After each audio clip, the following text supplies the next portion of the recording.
are you?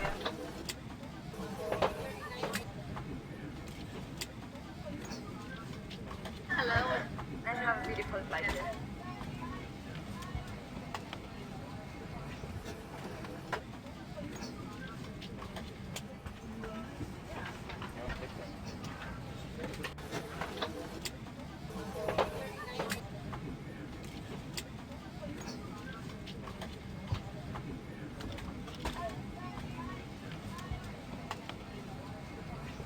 Hello.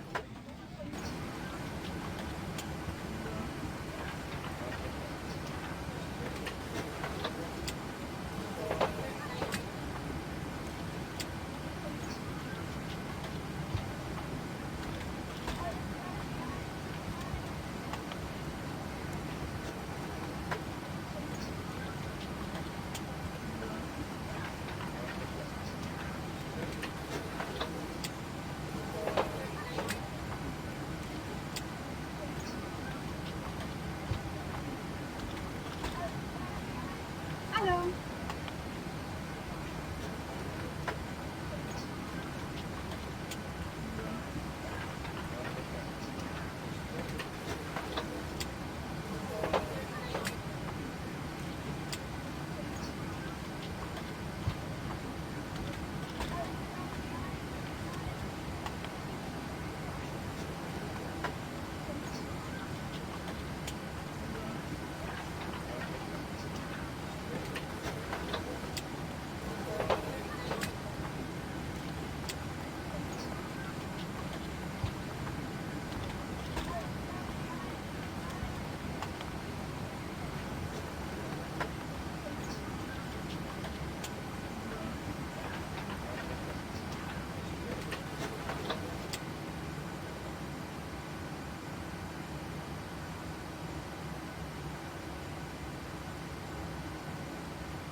Rồi,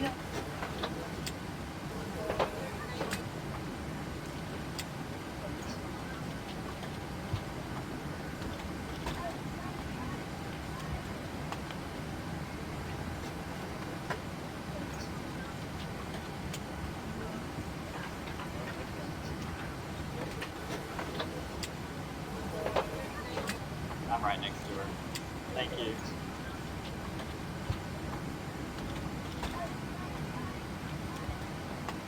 Hi, morning.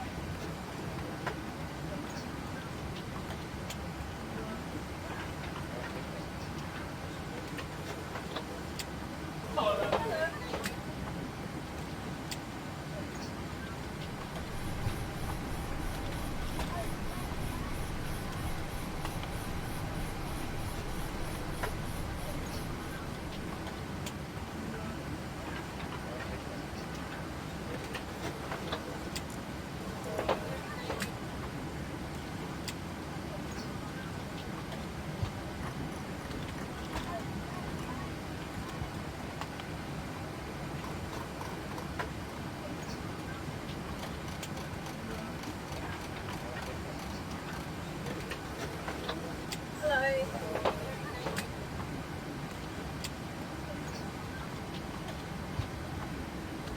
Hello. Thank you.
Good evening, ma'am. How are you? I'm doing good.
Hello, Captain. We're ready for pushback.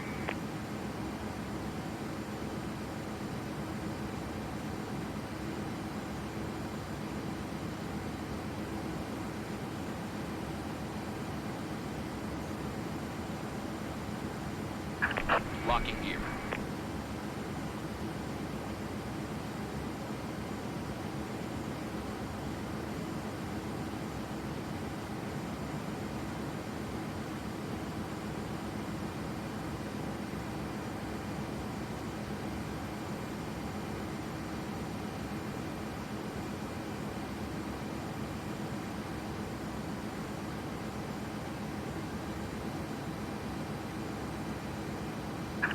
Departure check completed. Bypass pin inserted. Release parking brakes. Commencing push. All engines clear. Start at will.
Set parking brakes.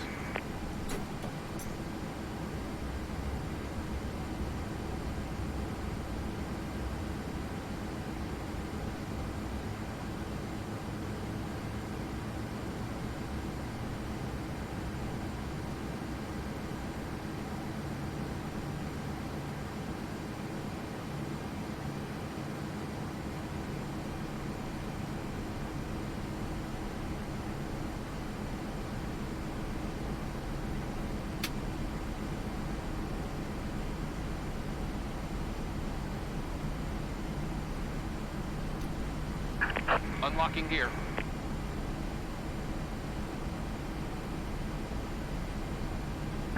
Tow truck disconnected. Bypass pin removed.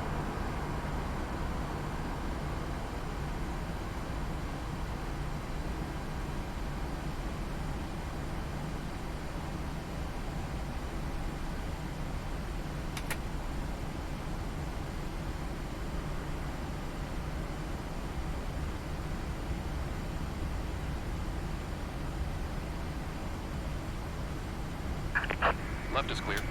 Right is clear.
Hello, traffic, Delta 143, taxiing to 8 left via Zulu Alpha.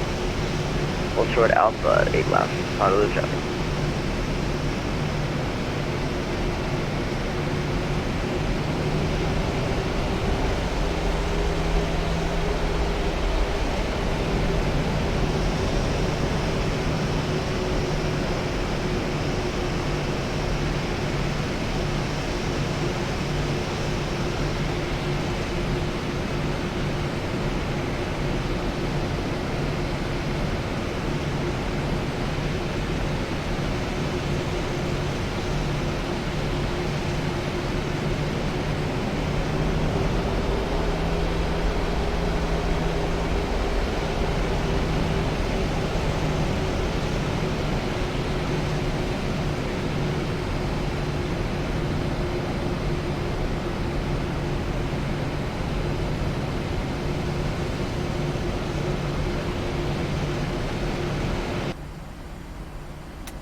Hello, traffic, Delta 143, lining up runway 08 left, going to be departing straight out. Hello, traffic.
The traffic, Delta 143 departing runway 8 left. Hello, traffic.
Delta 143 clear, runway 8 left, last call, Honolulu.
Anti-Americanism, could well lose her job over at MSLSD, something that I've been encouraging, as a matter of fact, not because I don't believe in free speech, but because she is a vile bigot, in my humble opinion. Just my opinion. And they write at Post Millennial, they're the source. Appears that MSNBC host Joy Reid may no longer have a show on the network this spring following a round of reshuffling. President of News Cycle Media, John Nicosia, announced the news on Twitter, writing that a Comcast source said, quote, Joy Reid will lose her 7 p.m. show in the next round of reshuffling at MSNBC, according to a source at Comcast. Her 7 p.m. show, right? Not necessarily be thrown out by the network. She does not have a show come mid-spring, the source reportedly added. Decision has been made. The only thing left is messaging on the move, which will be ratings. No, you should say we proudly removed a cancer from our supposed profession in the body politic. Nicosia continued on to state that while Reid has allied at Comcast, I think he means allies at Comcast, she's now viewed as being unmanageable by many. There we go again with a white dominant society. Also, similar to Cuomo, it says it appears those allies have found out she's been less than truthful about past incidents, wrote Nicosia, alluding to last month's firing of the popular CNN host. Now, popular at CNN means 12 viewers. Fredo Cuomo, after it was revealed that he was more intimately involved in helping his brother, former New York Governor Andrew Cuomo, through his sexual assault scandal. And I thought he was more intimately involved, with molesting. Overall, MSNBC's weekday primetime viewership dropped by 25% in 2021, and this is part of the reason why the media cannot let go of Trump. Just so you know. Meet the Press is a disaster. Good Morning America is a disaster. It's like they have a collective their collective mental cases. According to Nielsen data, the readout with Joy Reid started the year with an average of 2,592,000 viewers. By November, the number of viewers had dropped to 1,129,000. I would say this to MSNBC. I am not available. I have 1 year left on my contract with Fox. And of course, my show, Life, Liberty, and Levin, thanks to you in this audience, we own Sunday night on cable TV. But I am not available to go over to MSLSD and save them. A sinking...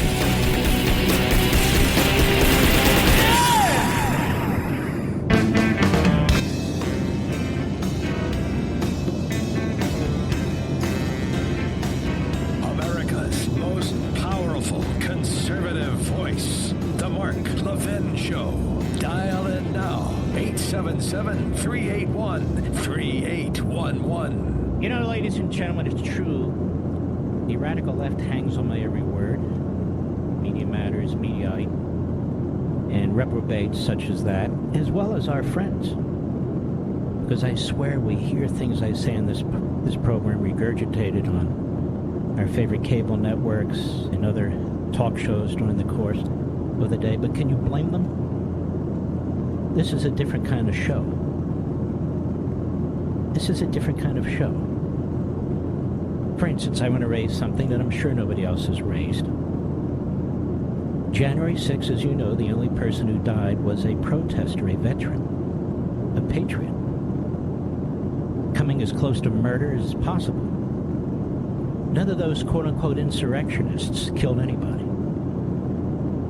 But the Democrats mark January 6th as a day that will live in their spongy brains. But I got to thinking, how come we don't have a day of remembrance for all our fellow citizens who have been slaughtered under Democrat administrations because of Democrat policies? Democrat prosecutors who don't prosecute. Democrats who undermine law enforcement. Where thousands, I repeat, thousands of our fellow citizens have been murdered. How come we don't have a special day of remembrance for that and for them and their families?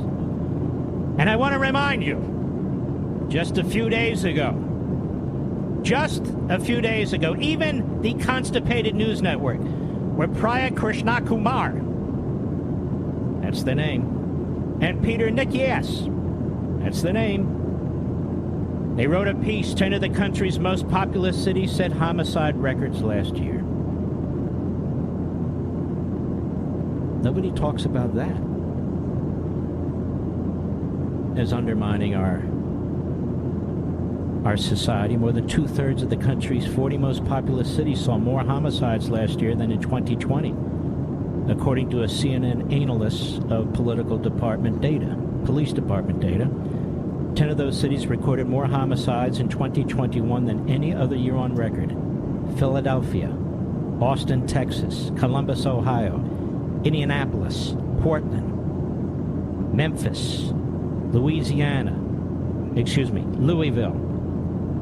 Milwaukee, Albuquerque, Tucson. Minneapolis tied its previous record number of homicides with 97 in the years 97 and 2021. Oh, they can do better this year.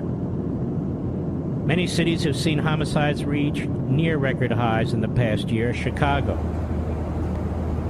is a perfect example. New York, Los Angeles. Wow. What could be going on in these cities?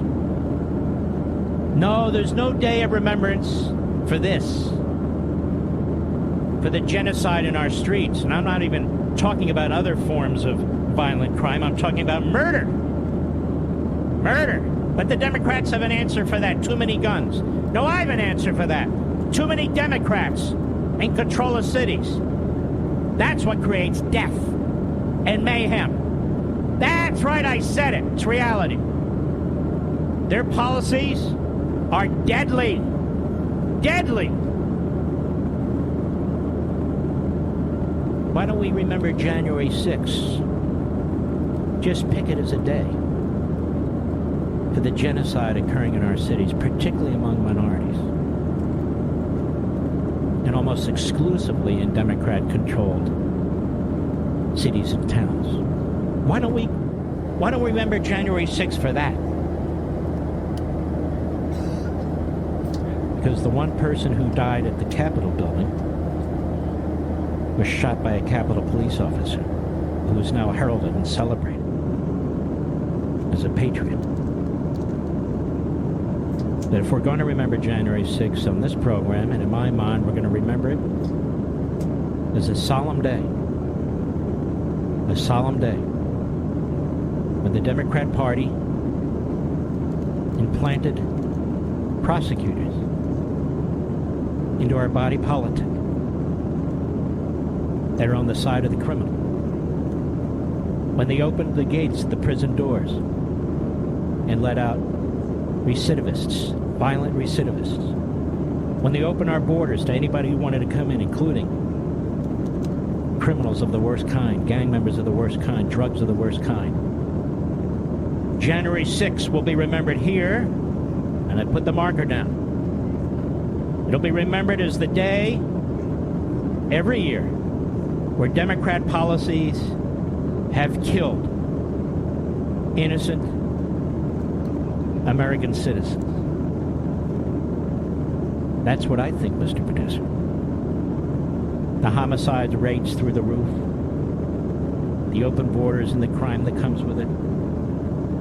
The week on sentencing, the week on letting people and keeping people in prison with phony bail reform. Their prosecutors, they have brought this genocide to our country, particularly to our cities. With crime sprees. They've unleashed crime sprees. And it is they that have unleashed a record in murders across this country. January 6th is to be remembered as a day once a year for the consequence of Democrat policies and the blood on their hands. That's what I'm going to remember January 6th for. Why not January 7th? Why not January 8th? Well, it could be any day of the year. I choose January 6th to make it clear how absurd these fools are. The same fools that talk about threats to democracy. Threats to democracy. When they don't give a crap about what's going on in communities all across this country, particularly communities that vote for Democrats. We have murder records last year through the roof. Through the roof. And January 6th is as good a day as any to remember whose policies have helped lead to this day, and every day in America, where violent crime is not only tolerated, promoted by their prosecutors. When is the first time George Soros was denounced by Joe Biden, by Nancy Pelosi, by Chuck Schumer? They can't denounce him. He's literally among their biggest sugar daddies. He funds the Marxist movement and various movements. He funds the pro-crime, pro-criminal, pro-murder prosecutors in this country. They dare not question George Soros. No. The Bush family, the Cheney family, the Rhinos, the Never-Trumpers, they don't question George Soros either. They don't say a thing about the genocide that's taking place in this country as a result of Democrat Party policies. No. When people are seeing cancer treatments and elective surgeries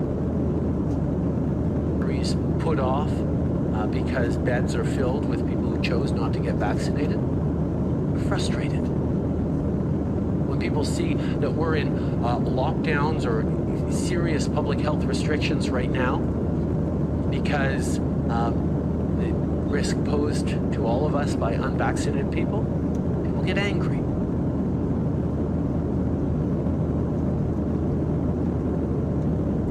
When people are seeing cancer treatments and elective surgeries put off because beds are filled with people who chose not to get vaccinated, we're frustrated. When people see that we're in lockdowns or serious public health restrictions right now because the risk posed to all of us by unvaccinated people, people get angry.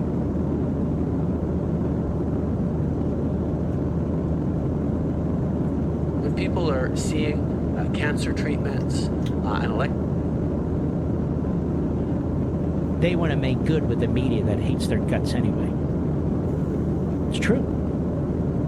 The media want nothing to do with them anyway. They're useful idiots, all of them. Fortunately, they always have been. So January 6th will be a day of remembrance. All these phony historians who are cherry-picked because they're Democrat hacks, first and foremost, want to compare what took place at the Capitol to the Japanese attack on Pearl Harbor, launching World War II, to 9/11, when innocents were slaughtered, burned to death, choked to death from the smoke, or jumped to their death, or crashed on planes. These are historians, they tell us. These are political hacks, propagandists. It's worse than anything we've ever seen. I just spoke for approximately, 8 minutes, Mr. Producer? 10 minutes. How many people have been murdered since I began this segment? How many people have been murdered in Democrat cities? How many people have been murdered by recidivists let out of prison, by Democrat city councils and their bail reform and their Democrat prosecutors? How many? I don't know the number, but it's a lot. So we do remember January 6th and every other day with the blood on the hands of the Democrat Party and their public officials. That's right, I said it. Now deal with it. On the left, deal with it. I'll be right back. Mark Levin.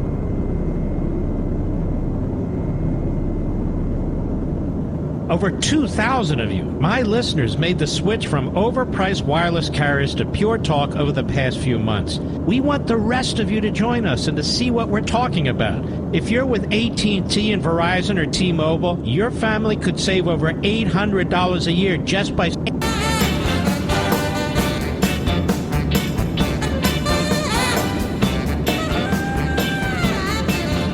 Have you noticed all the Democrat prosecutors in New York have dropped their cases against Andrew Cuomo? Have you noticed that, Mr. Producer? They've all dropped their cases against Andrew Cuomo. The Democrat Party, which used to stand for the Me Too movement, now stands for the FU movement. But still, the left-wing women will vote Democrat no matter what, as they did for Bill Clinton. Didn't matter. Didn't matter. But Andrew Cuomo's in the clear now, pretty much. All the Democrat but they still want Trump's property tax information. Now that they're going to fight till the end of the earth to get that. That's absolutely crucial, ladies and gentlemen. Absolutely crucial. Chuck Todd refuses to come on this program, and I want to ask him some questions. Number one, when Joe Biden lied today and said that President Trump had pushed this mob to attack the Capitol building, why didn't you mention that as a correction on your program? Number two, why didn't you ask if there's a dereliction of duty? Why won't Nancy Pelosi release her records so you and the media, among others, can find out what took place that day and the day before? Why won't you do that, Chuck? You won't do that. Number three, Chuck, why did you stop talking about how many people die from COVID every day? Now that Joe Biden's in office, the charts are gone. The clocks are gone. The allegations are gone. The accusations are gone. It's as if people aren't dying. More people have died from COVID now on Biden's watch than Trump's watch. So how come you don't mention that? And how come you don't also mention that Biden has 3 vaccines? And they have therapeutics that had to be developed at the time, as well as the relevant equipment and other measures that are now available. Why haven't you mentioned any of that, Chuck? All of a sudden, people aren't dying? Is that it? Or it doesn't help your party? I've got more questions, Chuck. I really don't blame you for coming on the program because you don't want to be questioned. I'm not one of those repubes that you have on that sort of slobbers all over you. And the thought is really grotesque, actually. Joe Biden says they should have acted 3 months earlier to get more tests. Where are the tests? First of all, the tests were invented. They were developed under Trump. Where are the tests? How hard was that? And what about the monoclonal antibiotics that people take after they get the virus, which seems pretty obvious that it saves lives, and it has saved an enormous number of lives. The governor of Florida was way, way ahead on this issue. How come you don't talk about these things, Chuck? And how come you don't talk about the fact that Biden then nationalized the monoclonal antibiotics and is handing them out in a very, very political way, punishing Florida, which took the lead on this, and Texas? Why don't you mention any of this, Chuck? Well, it's the same reason Chuck announced not too long ago, being the expert in all things that he is, just ask him, that there will not be any room on NBC News or Meet the Depressed for climate change deniers. No. Chuck studied the science and the data, and he knows all things. But Chuck, I have another question for you. There were very few hurricanes this time around. In fact, I don't think Florida even got hit by a hurricane, did it, Mr. Producer? Perhaps my memory is off, but it certainly wasn't a lot. So when we have less hurricanes rather than more, how come you don't mention that? Why is that, Chuck? Because Chuck is a schmuck. Because Chuck is a fraud and he's a coward.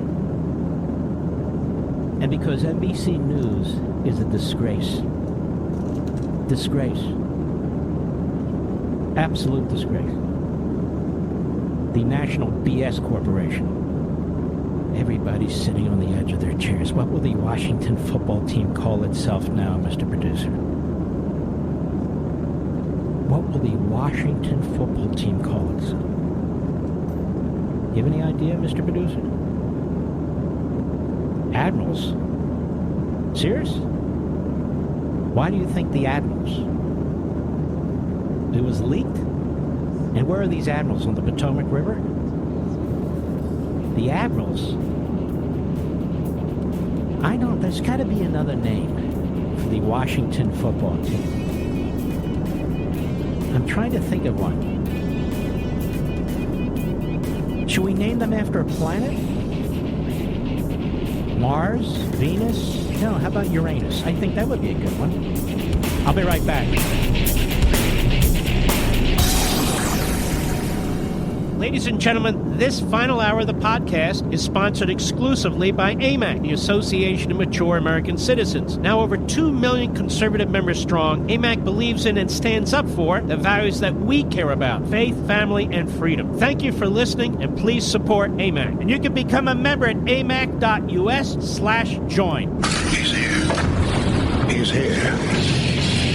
Now, broadcasting from the underground command post, deep in the bowels of a hidden bunker, somewhere under the brick and steel of a nondescript building, we've once again made contact with our leader, Mark Levin. This nuclear option is ultimately an example of the arrogance of power. It is a fundamental power grab by the majority party.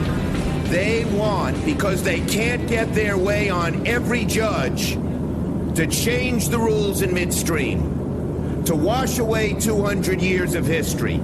They want to make this country into a banana republic, where if you don't get your way, you change the rules. Are we going to let them? No! It'll be a doomsday for democracy if we do. What about that nuclear option doing away with the filibuster?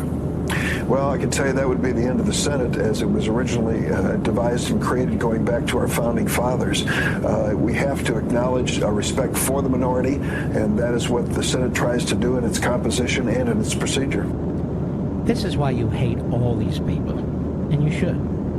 The Democrats and the Democrat Party media. That was Biden, Schumer in 2005, and little Dick Durbin in 2018. Nothing changes. They're liars. I mean, real scum. But now we're going to change it because we can. January 17th, Martin Luther King Day. We're going to change it then because we want to make sure every person can vote, except those of you who want to vote for Republicans. We're going to deny certain Republicans their seats because of January 6th. See what I mean? That's the way it is. But I want to circle back to quote the late, great Jen Psaki. They tell me the P is silent. I don't believe it. Not until she comes on this show and tells me herself. This from the New York Post. The Washington football team's new name might have gotten spoiled weeks before the team's scheduled announcement on February 2nd.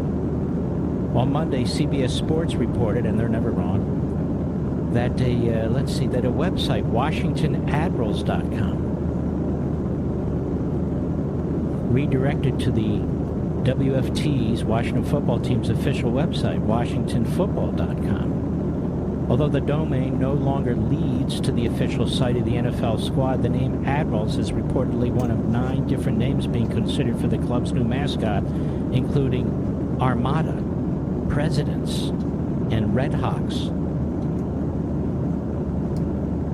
Boomer Esiason on the Boomer and Geo show. Who the hell is Geo? On WFAN in New York, said Monday the team's new name is the Admirals, and Boomer would know. The WFT, doesn't that sound dirty, Mr. Producer? Washington football team. I mean, what if it's the WTF? There it is. I just came up with a new name for the team. Not the WFT, the WTF. Anyway, the WFT has not yet addressed the reports about its new name. CBS Sports noted there's a Major League Quidditch team that currently holds the name Washington Admirals. The franchise is reportedly based in Washington, D.C. Who knew? On Monday, the WFT president, Jason Wright, reports to the WFT owner, Dan Snyder, said in a news brief the name Wolves and variations like Red Wolves would not be considered due to trademark challenges. How about Cougars? You think they'd use that name, Mr. Producer? In August, Wright said the team had narrowed a list of 40,000 fan submissions to 3 potential names. And the Washington football team will also announce its new logo on February 2nd, Groundhog Day.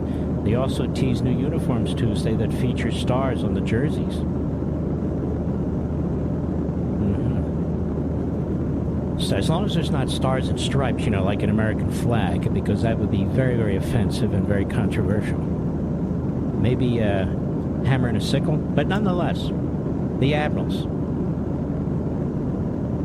Now, I don't know why the Washington football team would call itself the Admirals. The only navigable water is a river, the Potomac River, and we don't have too many admirals in charge of too many big ships on the Potomac River. The last time I checked, you have kayakers, you have boaters, and oil. But other than that, I don't know what else would be in the Potomac River. But I have a suggestion. Rather than call them the Admirals, the top brass, let's go to the bottom. Call them the Privates. You like that name, Mr. Producer? And I can even do the commercials for them. Support your Washington Privates. Don't you think that would be a good name? Support your Washington Privates. I think so. I think it's very catchy. The Washington football team, now the Washington Privates. And what kind of uniform would the Washington privates have, Mr. Producer? That's right. They would go on the field with a raincoat. That's right. They go on the field with a raincoat. And why would that be a problem? I think it would be great. Look, I think it's a great marketing idea. They call them the privates. You're Washington privates. Please stand up. Please applaud. And they run on the field with their raincoats. I think it would be very cool. Now, their uniforms, you can't play football in a raincoat. But maybe they could wear, something like women's underwear. That would be very futuristic and progressive, wouldn't it, Mr. Producer? Why not? Anyway, ladies and gentlemen, I think I have solved the problem for the Washington football team, the WFT, that plays in the NFL, for which most people don't give a WTF. Rather than the Admirals, the privates. I just think it makes a lot more sense. Plus, given the recent past, right? Aren't they accused of all kinds of stuff? Somebody needs to take the name privates. It might as well be them. And I think people would be really, these great college players. You've got the history there, the great teams of the past, and now it's a new era of progressivism, a new era of PC, going from the Redskins to the Washington football team, and now you go to the privates. It's a perfect transitioning moment, I would argue. Perfect.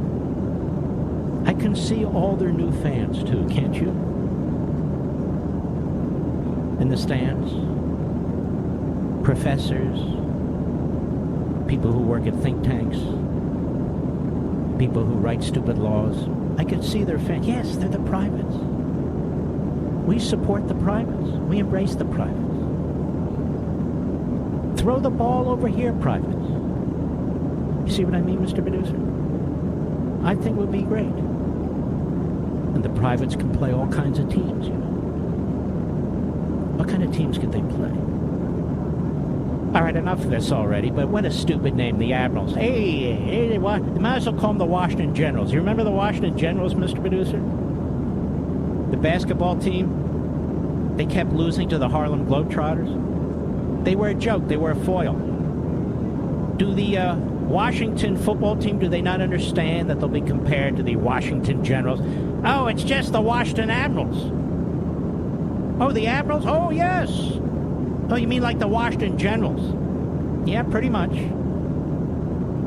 Well, there you have it. I think for 20 or 20-some years, that team... And look, I've rooted for that team. I've gone to their games. I have nothing against the owner at all whatsoever, Daniel Snyder. Nothing whatsoever. Nothing. I have nothing against all the press people who used to be there and judges and all. I got no problem with it whatsoever. But what a stupid name, the Admirals. And so PC, they're so afraid to come up with, we can call them, no, better not do that. No, we can't do that. Oh, not that. What will they say? Not that. We have the Admirals. But the Admirals is a stupid name. It doesn't make any sense. It doesn't make any sense whatsoever. All right, enough of this. I'll be right back. Mark Levin.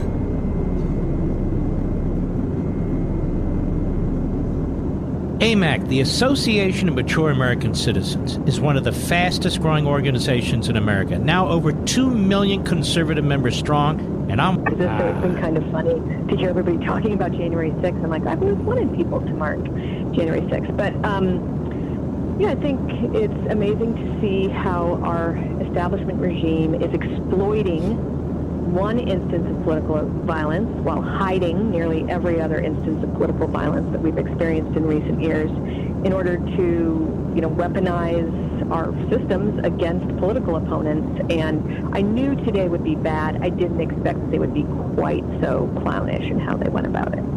Are these not the same people, almost to a person, who tried to undermine the 2016 election, who pushed the Russia collusion stuff, who pushed the the impeachments, the coup efforts, the criminal investigations, and all the rest of it, who push for the tax returns, the indictment of President Trump. These are exactly the same voices and faces and so forth, aren't they? And I think they are, and I think that's why outside of their own bubble, they're not having the impact that they hoped for.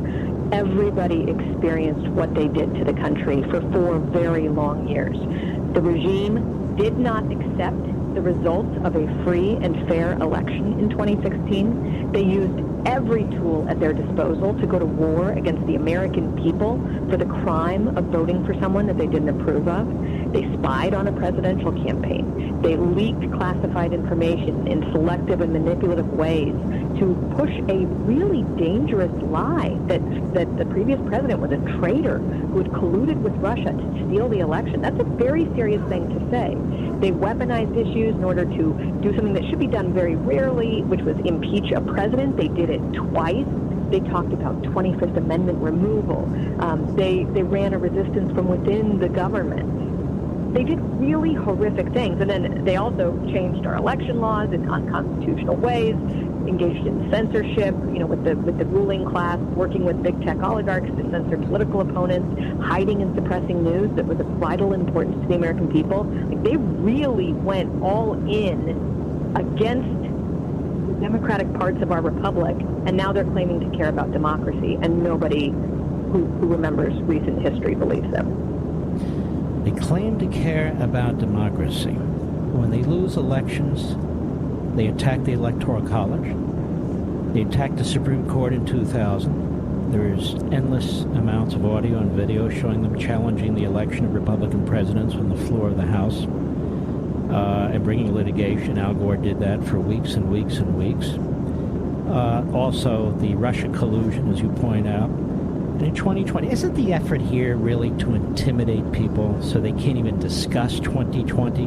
2020 was apparently the only fraud-free election we've ever had in American history with the least amount of rules and standards in place. Isn't that amazing? So that's the thing. We all know that the 2020 election was unlike any election we've ever experienced, that hundreds of laws and processes were changed throughout the country in the months leading up to the election to flood the zone with tens of millions of mail-in ballots, which we all agreed up until 2020 were the primary means by which fraud can occur.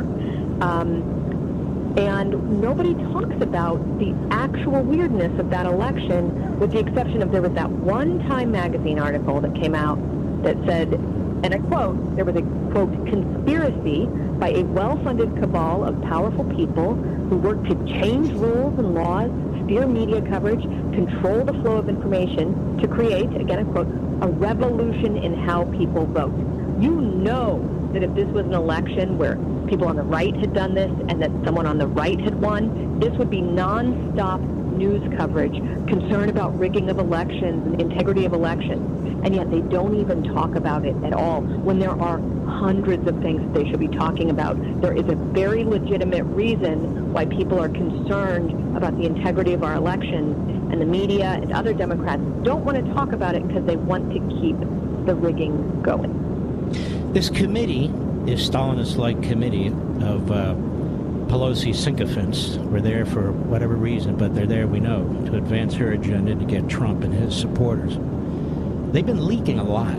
They've been leaking texts. They've been leaking their thought processes about the criminal law and so forth. And two things have really drawn my attention, among others. Number one, they think they've concluded that Donald Trump was guilty of dereliction. I can't find a federal criminal statute that would apply to a president about dereliction of duty when it comes to security at the House. That's number one. And number two, if they thought they actually had any affirmative evidence whatsoever that Donald Trump had led some kind of an insurrection effort, they would have leaked it. They wouldn't be talking about a lack of duty, that he was watching TV, basically Joe Biden in the basement watching riots left and right. So this is very interesting to me how this committee is leaking and what they're leaking. How about you? I do not have high regard for the committee. I mean, they have had so many problems with how they've handled the evidence that they do have. They have repeatedly fabricated or manipulated evidence that they did have. I mean, Liz Cheney made false claims about how long it was before Donald Trump tried to get the rioters to go home. She said it was hours when it was minutes. Adam Schiff, who has a lengthy history of fabricating evidence, did that. He selectively edited and manipulated a text to make it appear to say something that was different than what it said when they held like a prime time, hearings so that they could put the evidence out there. And they don't seem to have much. I mean, the thing is, we all know kind of what happened. We all saw what happened. And it's bad enough as it was without trying to invent, grand conspiracies surrounding it. But conspiracy thinking is sort of their stock in trade. And what about the job of Congress? Congress doesn't have plenary power to do whatever the hell it wants to do. It has to, it conducts investigations. It has to conduct them in a certain way. It has rules on how they do it. They're not supposed to overlap with the FBI.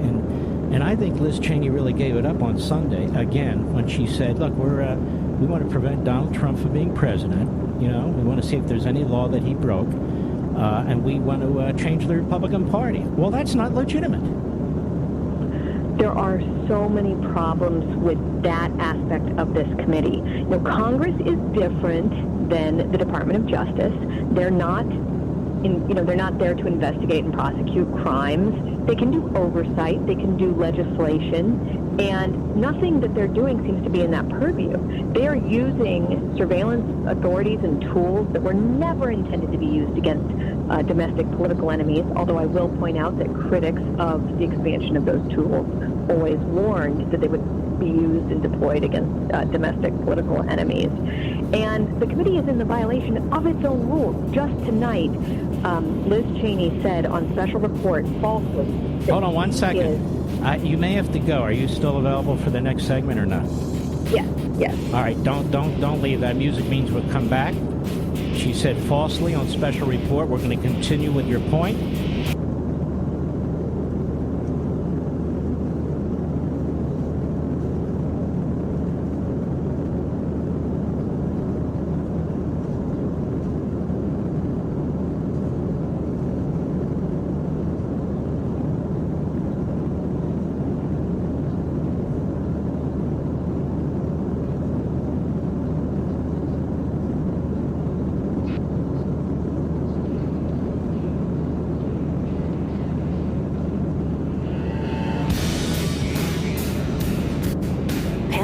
Is here on the Blaze Radio Network.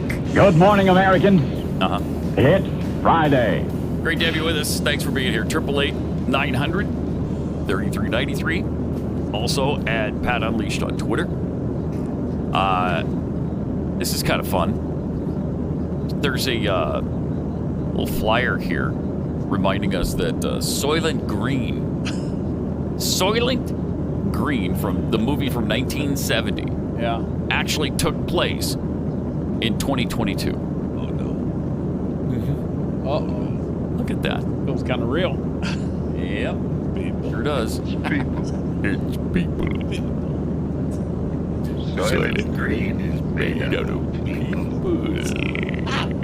Soylent Green is people! There you go. You've seen the movie now. Yeah. Right? I feel like I have. You have. That's all you need to hear. So when this movie came out, it was 52 years in the future. And now here we are. Here we are, baby. Here we are. How many sci-fi movies have we already... We've passed up a lot in real time. Back to the Future was, 2015? And we are well past that. 2001, A Space Odyssey. Oh, man. Way beyond that. 2001, that's at least 2 lifetimes ago. Wow. So that's kind of chilling when you think about it. Of course, the future that was foretold isn't quite here yet. Although Soylent Green's probably the closest one. I think so. Yeah. Yeah, we're getting close to For that. days, it feels like a sci-fi flick. There really are. Yep. All right. Somebody sent us this handy Fahrenheit conversion. Oh, this is very cheat sheet. Fahrenheit, right? When it's 0, it's really cold outside. It's really cold. When it's 100 degrees, it's really hot. Okay, makes sense. Celsius, when it's 0, it's fairly cold outside. When it's 100, you're dead. Wow. Yeah. Okay. And in Kelvin, when it's 0, you're dead. And when it's 100, you're dead. Oh, wow. So there's a hidden I don't chart. want to be around Kelvin. No, you I don't. was going to say, like, what is the ideal Kelvin temperature? Not that. Not that. I don't know, maybe 50.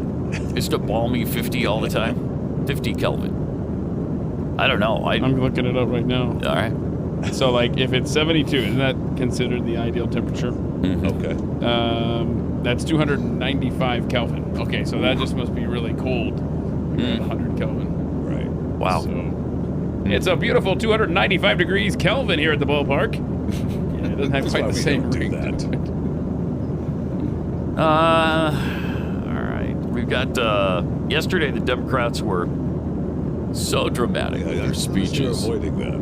Jeez. The 1/6 commemorations that they just wallowed in all day long. Oh, it's like a holy day for them now. It truly is. a pig in mud, man. Just wallowing in it. Unbelievable. It's good. I like that. Down on the farm with Jeffy. Thank you. Like a pig in mud.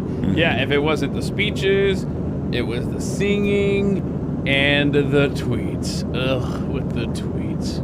Yeah, this was fun. Some of them, let's see. Like, here's Nancy Pelosi as House Speaker. It was my official honor to welcome POTUS and VP this morning to deliver remarks from the U.S. Capitol as the nation solemnly marks 1 year since the January 6th insurrection. Solemnly. Wow. This solemnly. She set the tone early there. Yeah, and I love how, they read the names of the police officers who were killed because of 1/6, which none of them were. Not a single one was killed. Not one. And they even threw in one of the cops had been killed 3 months later.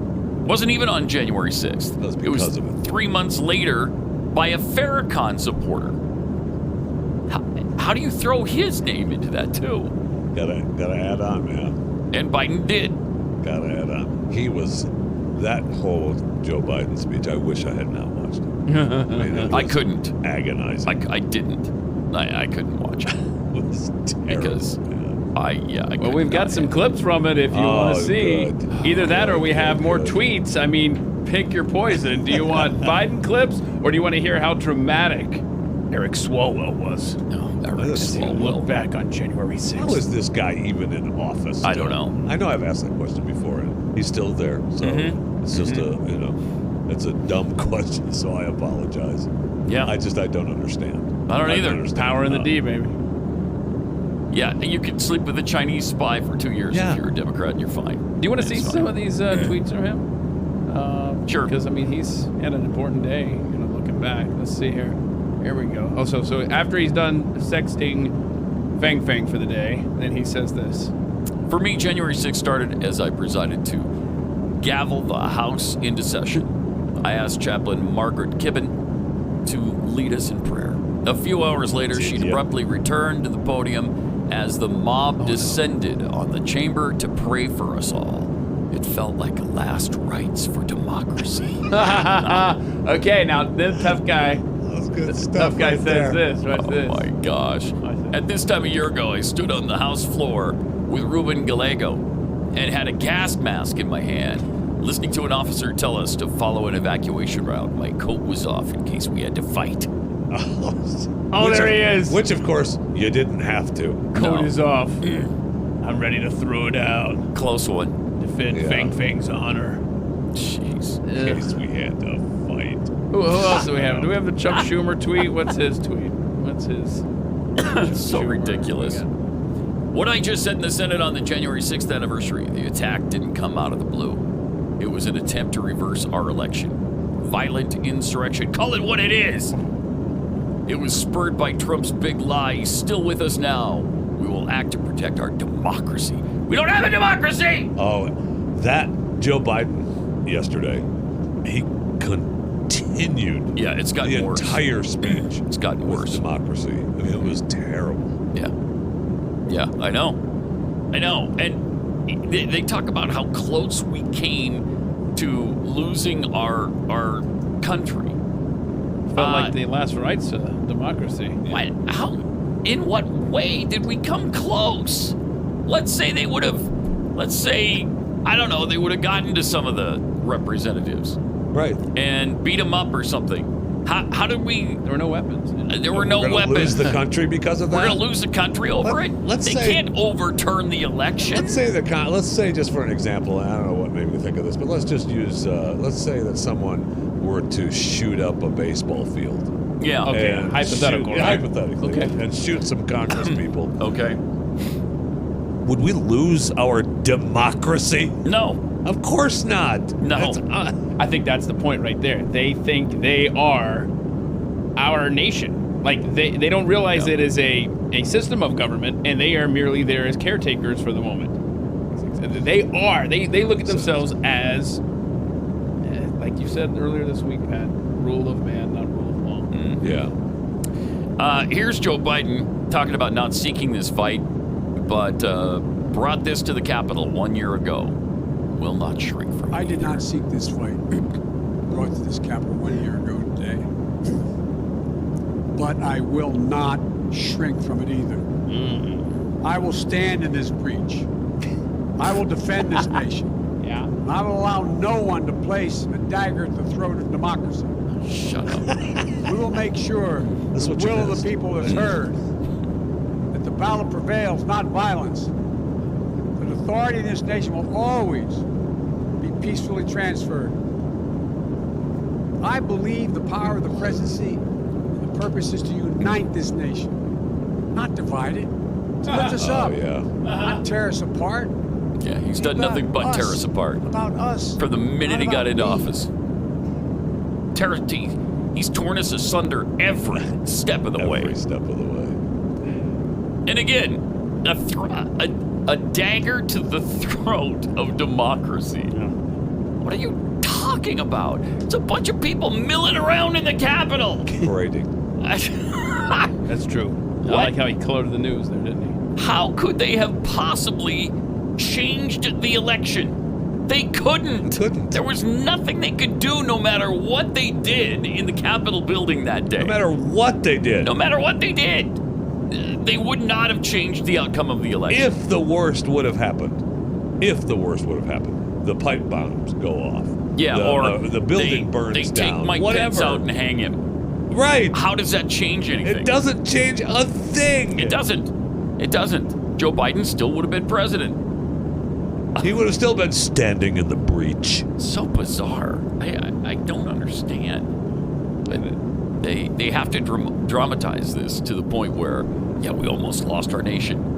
No, we didn't. What? No, we didn't. Yeah, Democrats spent all day and are continuing to obsess over it. And I guess if we follow the AOC line of thinking, all of the Democratic lawmakers at the Capitol, I guess, want to sleep with the protesters. I guess. I mean, that's the AOC.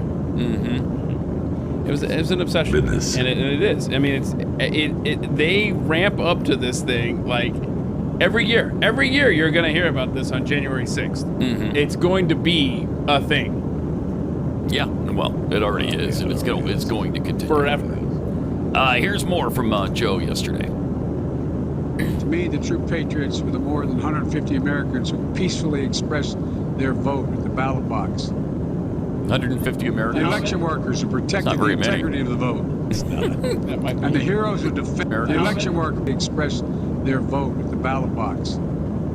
More from Joe yesterday. To me, the true patriots were the more than 150 Americans who peacefully expressed their vote at the ballot box. 150 Americans? The election workers who protected the integrity of the vote. And the heroes who defended this Capitol. Yeah. You can't love your country only when you win.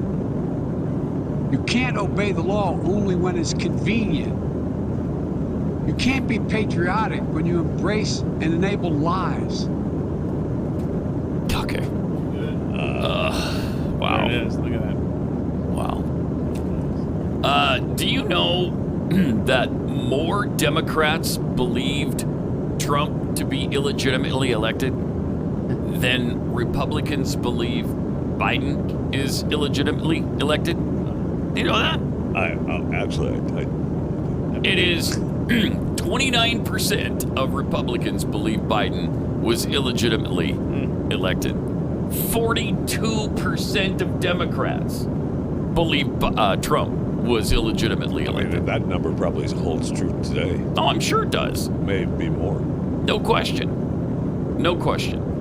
So, I'm really sick and tired of their garbage. And the whining over 1-6. Power is their birthright. Gosh. And to blame those, I don't know, what were there, 5 or 6 cops? One of them died from having 2 strokes. And 4 committed suicide. Wow. None of them were killed. None of them were murdered by the mob. Not one of them. And then again, they threw in the cop who was killed by a Louis Farrakhan supporter 3 months later. It's obscene what they're doing. And by the way, 1-6. I mean, when Trump was elected, I mean, they were jumping. There were plenty of damage in Washington, D.C. after the Trump election. I mean, there were rioting and people protesting. After Trump was elected, we just forgotten about that.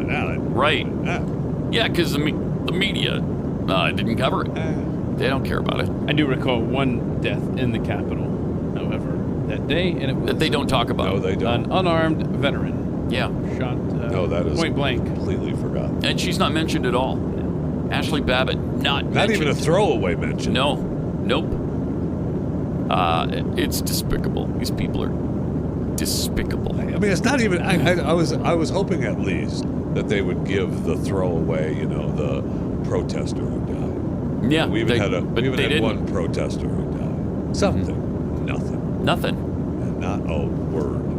No, the only person actually killed was Ashley Babbitt by a police officer. Here's Biden claiming to have been arrested. Oh yeah, 2008. He's on with David Letterman, and listen to this. What was that like, walking into the great Senate chamber at 29 years old? You know, I walked in when I was 21, and I got arrested. It was a Saturday. I was down visiting some friends at Georgetown University, and I came up on a Saturday morning because I was fascinated with the Senate. And then a Saturday session, I walked up those days, no guards stopping everywhere, and they just got out of session. I walked in the back. All of a sudden, I found myself in the chamber, and I was stunned. I walked up, sat down, the presiding officer's seat. Guy grabbed me by the shoulder, said, "You're under arrest."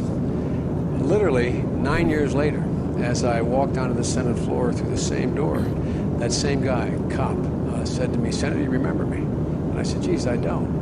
He said, "I arrested you 9 years ago." How about that? "Welcome back." Yeah, welcome back. Welcome back. Oh, that's a lie. Get out of here. I don't think there's an arrest record or anything. I'm sure not. No, well, you know that's they a don't lie. keep records. You know he made that up. Yeah. Unbelievable. That's another train story. But now wait a minute. 9 years later, same guy happens to be there and still recognizes him. Shut up. Get out of here. Yeah, and not a chance. If you're sitting in the presiding officer's seat, based on today's standards, he should be rotting away in a prison cell somewhere, right? Yeah. Okay. I'm trying to find out this if that claim. No way they know. They never checked that. There's no truth to that. Yeah. I mean, they just let it go. Yeah, that's just Joe. Joe being Joe. Yeah, that's just Joe being Joe. Another story. Yep. That's what they'll chalk it up to, because everybody knows it's a lie. Apparently, he has bragged on numerous occasions about being arrested that can't be, surprise, substantiated. Well, I mean, it could be substantiated, but the police officer passed away, sadly. And he's the only one that remembers it. I mean, kind of like the train guy, huh? He arrested me, and he didn't keep records. He just threw me out and said I should throw you in jail, but I'm letting you go.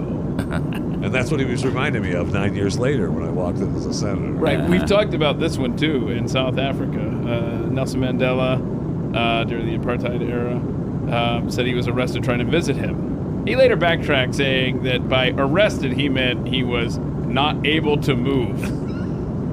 What? The cops would not let me go with them and told me to stay where I was. I guess I wasn't arrested. I was stopped. I was not able to move where I wanted to go. Okay. That's not like being arrested, moron. I mean, it felt like being arrested, though. No, I'm sorry, no. No, it doesn't. All right, let me tell you about Raycon earbuds. Raycon perfect on 888-900-3393. Also at Pat Unleashed on Twitter. Let's see, I think we covered the Swalwell tweets and all of these tweets. Gone through the January 6th stack. All the January 6th stuff. We have the day democracy almost died. Jeffy sent in the Ted Cruz clip, huh? I don't know if that's ready or not, but Ted Cruz talked about the other day violent terrorist attack. The violent terrorist attack appearing as he was coming over to the dark side. Backtracking on that a little bit, and no doubt about it. So Tucker had him on last night, and he was trying to spin it good on Tucker, and Tucker was not really having it. It was kind of fascinating. I mean, Tucker was like, I don't think so. Nate, did we get that in the system? I'm not hearing. I'm going to say no. Okay. So, but Tucker was like, I guess I just don't believe you. You've used your words so precisely over the years that this is, I don't believe you. Well, right. I will say, though, in Ted Cruz's behalf, in his defense, that he hasn't been talking like this for the last year. No, he hasn't. This was a new thing for him to be calling it a terrorist attack. And he spun it to where he was specifically talking about people who attacked police. Right. He wasn't talking about all the other Americans who were, for Trump and backing Trump. Milling around, and parading. All right, I guess we'll give him the benefit of the doubt. Although Tucker did not. I know Tucker was like, I guess I just don't believe It is. I mean, it's weird. It was weird for him to just pop off like that and call it a terrorist attack.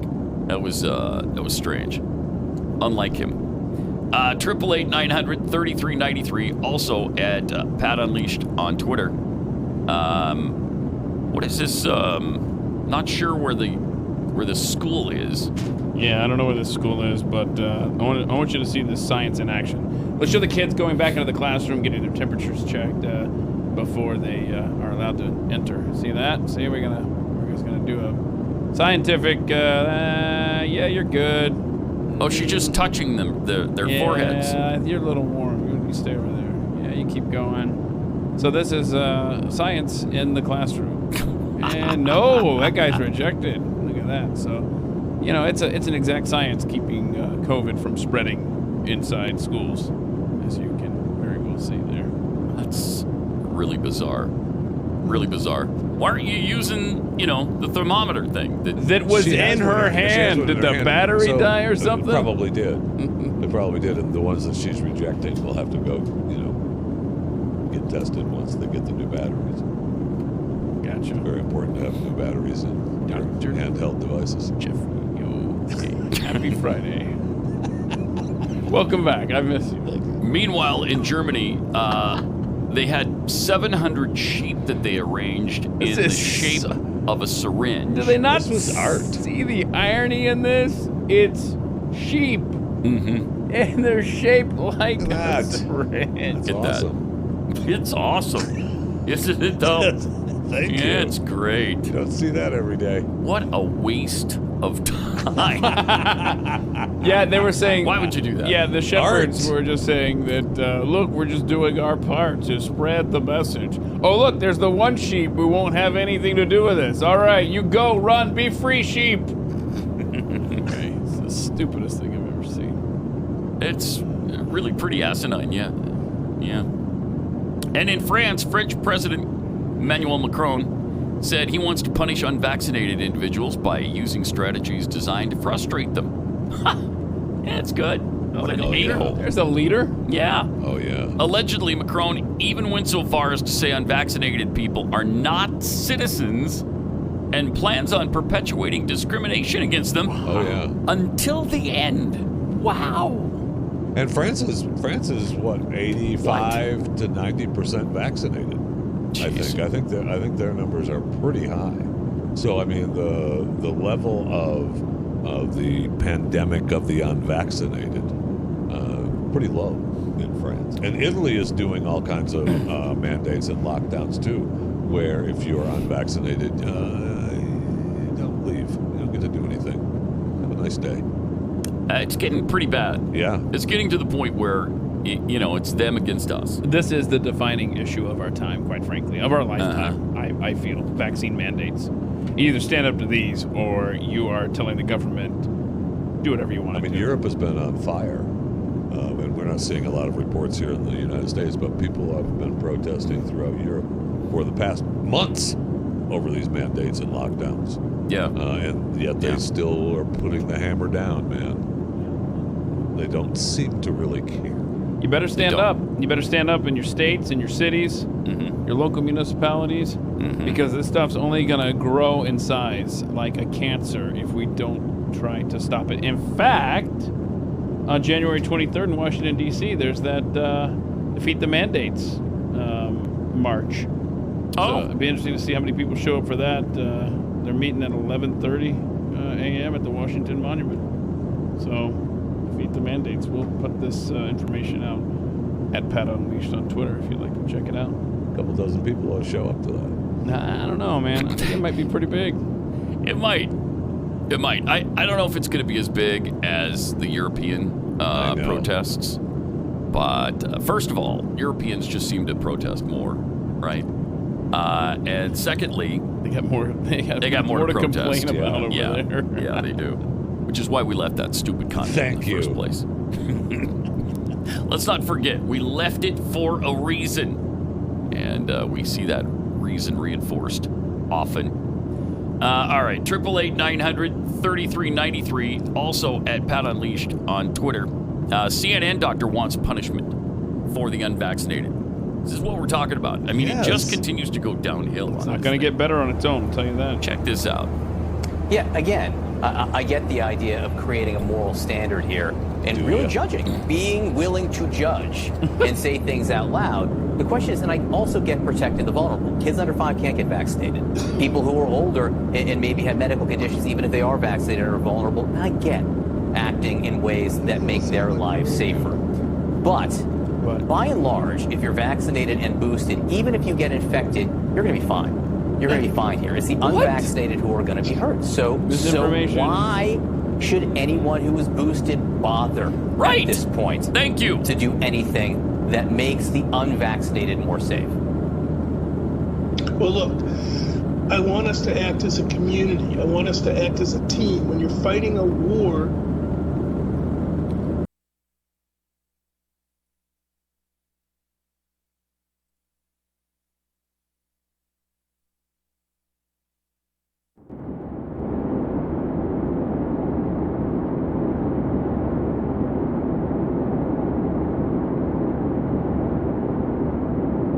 you need all hands on deck. I don't want to reject those who still haven't done the right thing. I'll condemn them, I'll shame them, I'll blame them, but I don't want to exclude them. They've got to come around. We can't win this war. We're going to be talking about COVID this time next year if we don't get more people to do the right thing. So we can't write them off. We can penalize them more. We can say, you got to pay more on your hospital bill if you weren't vaccinated. You can't get life insurance or disability insurance at affordable rates if you weren't vaccinated. Those companies should not treat us as equals in terms of what the financial burdens are that disease imposes. So I can think of a number of ways in which we should say, here's the stick, get on board. At the same time, we do need everyone. It's a war. You got to have all your troops unified if we're ever going to win it. Yeah, and still, by and large, it's the unvaccinated who aren't wearing masks. It's the unvaccinated who aren't social distancing. It's the Well, so, again, you're supposed to be protected from those people who are so dangerous. who are so irresponsible, who just won't comply. All right, well, they're the ones who are going to suffer for it. If they get COVID, right, then they get COVID. He was this close to saying war on the unvaxxed. And that'll be the verbiage within the year. Oh, yeah. I mean, he's already saying it. Oh, yeah. He's already saying it. Blame him. Yeah. It doesn't matter. Doesn't matter. Honestly, we just want to be left alone. That's all. That's all we've asked fine. from the beginning. We're going to leave you alone. And you can just stay in your house. No, see, that's not being left alone. I got no problem That's with that. telling me what to do. No, we're not telling you what to do. Just stay there. You been boosted yet? No. Oh, well, then you're going to be with me. Are you going to get a booster? I'm still, according to the government, fully vaccinated. Until when? I don't know. They haven't changed their. They haven't changed the definition. No, they're recommending that you get boosted. Yeah, you'll be. And with they've us. changed the. Yeah, you'll be with us. They've changed the timeline for Pfizer boosting.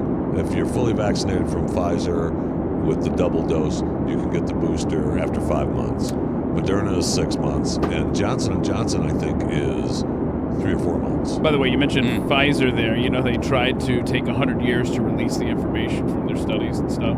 A judge yesterday, a Trump appointee, said, no, you're going to speed up the releasing of these documents. Nice try. We're going to know all of the stuff 8 months. 8 months' time. Good. To release everything. Because I love the fact that why they're always asking why don't you want it? Why are you hesitant? What's wrong with it? I don't know what's in it. How about that? How about if I could at least know what's being injected into my body? How about that? Is that possible? How about you just get the shot? Okay. How about that? Yeah. Okay. All right. You're Don't right. you want to just comply? Don't you want to be a part of society? I do. Okay, then just really get do. Actually, I don't. Get the shot and shut up. Thank you. Okay. Perfect.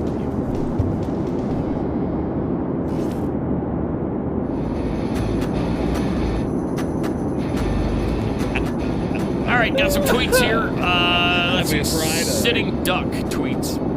How can these moronic Democrats not know that if they just disappeared, we just have elections again and replace them? Exactly. You're not the government. Yeah. I guess they think they are. Because it's the day democracy almost died. How? Again, I'll ask the question. Let's say the absolute worst that could have happened. How does that change the election? The country's over. No. No, it's not at all. Really. No. Not at all. Joe Biden still would have been president. Donald Trump still would not have been. Thank you. Nothing they could have done. They could not have overturned the election. They act as if it would have changed everything. Like, we are not that fragile, and they keep trying to say, it just shows us how fragile our democracy is. No, it doesn't. No. Because it's not a democracy, thing one, and it's not fragile like that. It actually shows the opposite. Yeah. I mean, the people, they all stepped down in Kazakhstan, right? I mean, people were protesting in Kazakhstan, and everybody went, okay, well, we're out. Mm-hmm. Oh, did they? I mean, it's not happening here. Is that over? Because that needs to be over. I don't know. That's really affecting Bitcoin prices right now. The government shut down. I mean, Russia's sending in paratroopers, and they're sending troops on the streets. I don't know. There's a lot of servers or something. It's not pretty. I think the Russians were invited. Yeah, they were invited in. Okay. That's always Putin's excuse. Yeah, they invited us. They asked us to come in and take over their country. They said, pretty please, they're helpers. Roll your tanks in here and kill a bunch of us and just take over the country. Could you do that? Yeah. Now, this is the important part of this. He's going to help them. You're right. Yeah. Right. Kazakhstan is huge for crypto mining. Political upheaval could jeopardize that.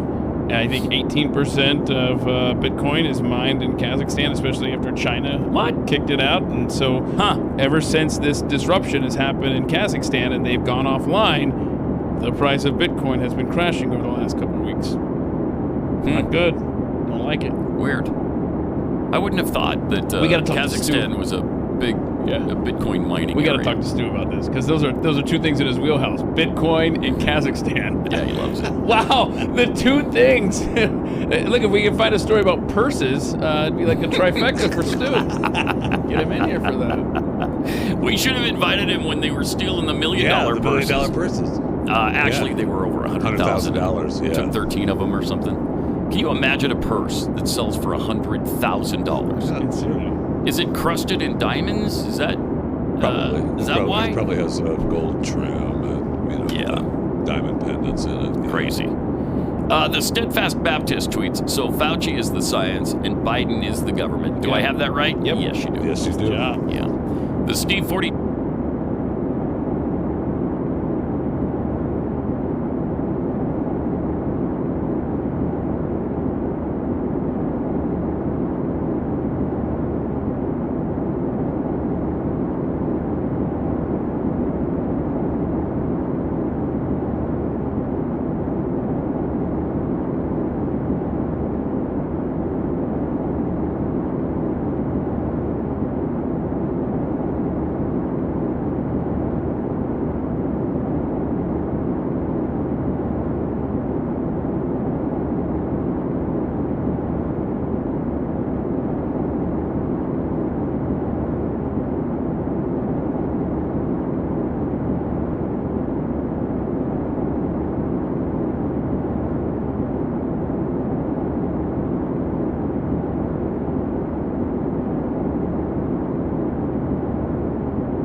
2 tweets, it wasn't just the worst day in American history. January 6th was the worst day in world history.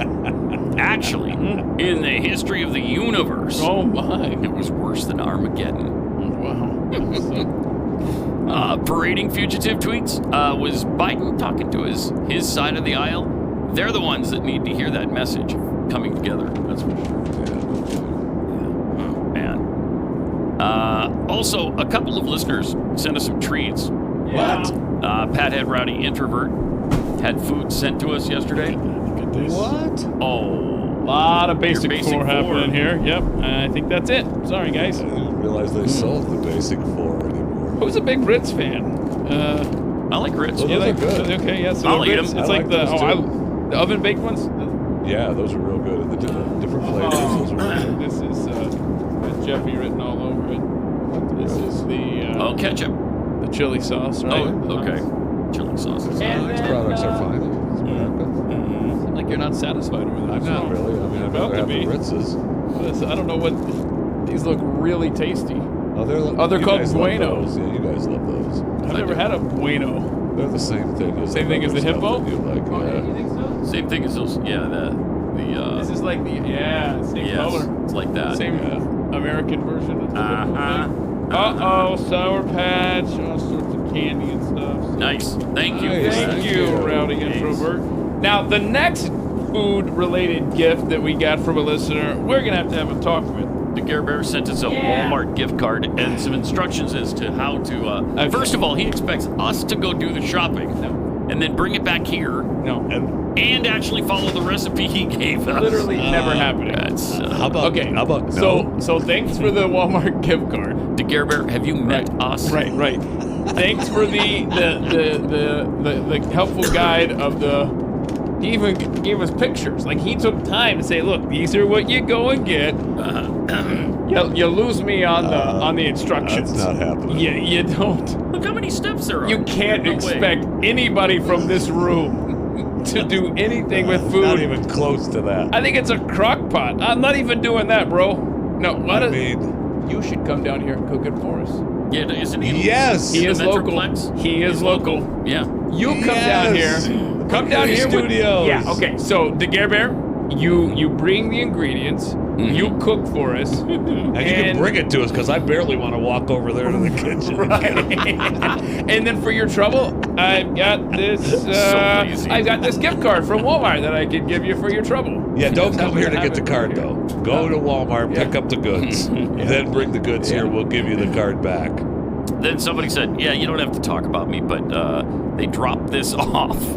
That's awesome. Science. The other day, A science candle. A science candle, but he's also religion, apparently. Yeah, well, Oh, he is. So it's Anthony Fauci who's dressed as the Pope or a saint. Right? Saint. Yeah, a saint. And St. Fauci of DCC. Yeah. so you can light a candle on his behalf, I guess. You'll never get sick again. Pray to Saint Fauci of Assisi. That's right. They already do. And they do. Yeah. I mean, this is definitely a cult. And you see it every day. It's getting worse every day, too. Instead of better, it's getting worse. That's why they're so angry at anybody who won't capitulate and do exactly what they want us to do. This separation feels different. Doesn't it, though? And it feels, I don't know, I hope it's not, but it feels permanent. It does feel permanent, but we do have at least our, people in office are trying to unify the country. So, Awesome, hopefully dude. they can. He's got jokes. Good stuff. Just remember, any deal where we pick 25 states, I'm sorry, blue staters, you get Louisiana. We're not keeping Louisiana. Well, I mean, we're not keeping Shreveport. Yeah, we're definitely. That's for sure. Wow. Shreveport's up for grabs. Up for grabs? It's going to be the last one picked on the playground. I get stuck with Shreveport again. All right, we're down to Shreveport and Bemidji. Bemidji. They've got Bemidji. They've got curling up there. That's a no-brainer. All right. This might come in handy if you're a person who hates it when you go to the doctor's office and they say, first thing you step on the scale. Yeah. I don't want to step on the scale. All right? You don't have to weigh me. You do that for you. Now we've got don't weigh me cards that you give, I guess, to the nurse or whoever. And that reduces the stress at the doctor's office. Reduces the stress. Oh, my. Because you know how stressful it is to say, don't weigh me. Right. Yeah, I don't want to weigh. Can we not speak anymore as a society? The cards created by California-based morelove.org are available for free to individuals, excluding the cost of postage. What a Jeffy site, morelove.org. There is also the option for businesses to purchase the cards at $35 per 100 cards. Money grab. Well, Steve, 35 for 100? Yeah. Can't I just write something, don't weigh me, on a piece of paper and give it to him? No, You can do that. No, Can I just text the nurse, don't weigh me? Right. Or, hey, you could say, do I really have to get weighed? I don't want to. Is that too difficult? I just type it on my notepad and hold it up to the nurse when I walk There we go. in. Don't weigh me. Look at that. I won't even charge you for this, gentlemen. Don't weigh me. So that's not going to be $35 for I won't even. 100? I'm just throwing it in. Just, All right. Wow. Oh, really generous of you, Keith. Company post-it notes. That's nice of you. Yeah. See, I got a connection. Really, really generous. That's really nice. I mean, it's so. The first one's free, then I charge you for. I mean, the one lady I watched one video of "Don't Weigh Me." Crowd, Oh, really? And she was saying that how stressful. Wait, this is a movement? How stressful it was, and then she goes on to say, but then once I got into the room and the doctor said how important it was. Well, yeah, I mean, some people may think that you were overweight just by the picture of you. And so that's part of your health well, the camera process. adds like That's part of your pounds. health process. Right? Doesn't the camera the doctor yeah. needs to know whether your weight is fluctuating, like, up. Well, I will say, it is disconcerting when you weigh a certain amount at home without your shoes and your clothes on, or they weigh you at the doctor's office, and then you're, like, stressed out about it. Like, Now, it's possible. I had 7 pounds worth of clothes on. That's the problem. That's the problem. Take your shoes off then when you get your way. They're fine. They'll let you take your shoes off. Yeah, step on their nasty floor with my... No, not doing that. That's why you need the don't weigh me. Right, exactly. Let me tell you about Omega XL. If saturated. What is the salt and vinegar? What's the other flavors? Okay. Thanks again, Rowdy. I'm not a salt and vinegar. So there's the salt and vinegar Ritz oven baked. Oh, and then there's the salt and vinegar. Oh, come on. There's plenty of other flavors. And then there's the salt. I like salt and vinegar. Thank you. No, salt and vinegar. Thank you, Rowdy. You don't want some of these? Maybe later. Thanks. You're hungry. NASA's Mars rover just found a treasure chest. Nice. They've been making headlines lately, but its most recent discovery may top them all. Exploring the red planet's surface, the vehicle found a treasure chest, and with it, solved a long-standing question. Are there pirates on Mars? Thank you. Yes, I was just going to say, we had pirates on Mars. Nice. And the answer is yes. Yes, there That's are. awesome. I can see the Twitter handles now from your audience. Martian pirate. Mars pirate, man. That's awesome. Social Post shared a news release detailing the discovery with NASA's Perseverance Mars rover this morning. Landing on the planet in February 2021, so about a year ago. The organization sent it to answer whether or not its Jezero crater was once a lake. As it turns out, it was. And as if that weren't enough, the stones in the rover's landing zone had unknown origins. What? Are they not from Mars? What do you mean? Unknown origins. They're from a sunken ship. Oh, I thought we learned already in the story. A pirate ship, yes. Researchers didn't know that if they were of sedimentary origin from water or of volcanic origin. I see. Okay. Still waiting for the pirate ship. Yeah, I'm still waiting for the part about the treasure. The red planet hook. We now know it's volcanic. So there you go. This isn't the treasure. This isn't No, so far I'm missing the treasure part of it. Arg! NASA's Mars rover is doing what it has done so far, and it's pretty amazing, they say, what it has done. But Elon Musk has his sights set on something even more monumental. And sooner than you might think.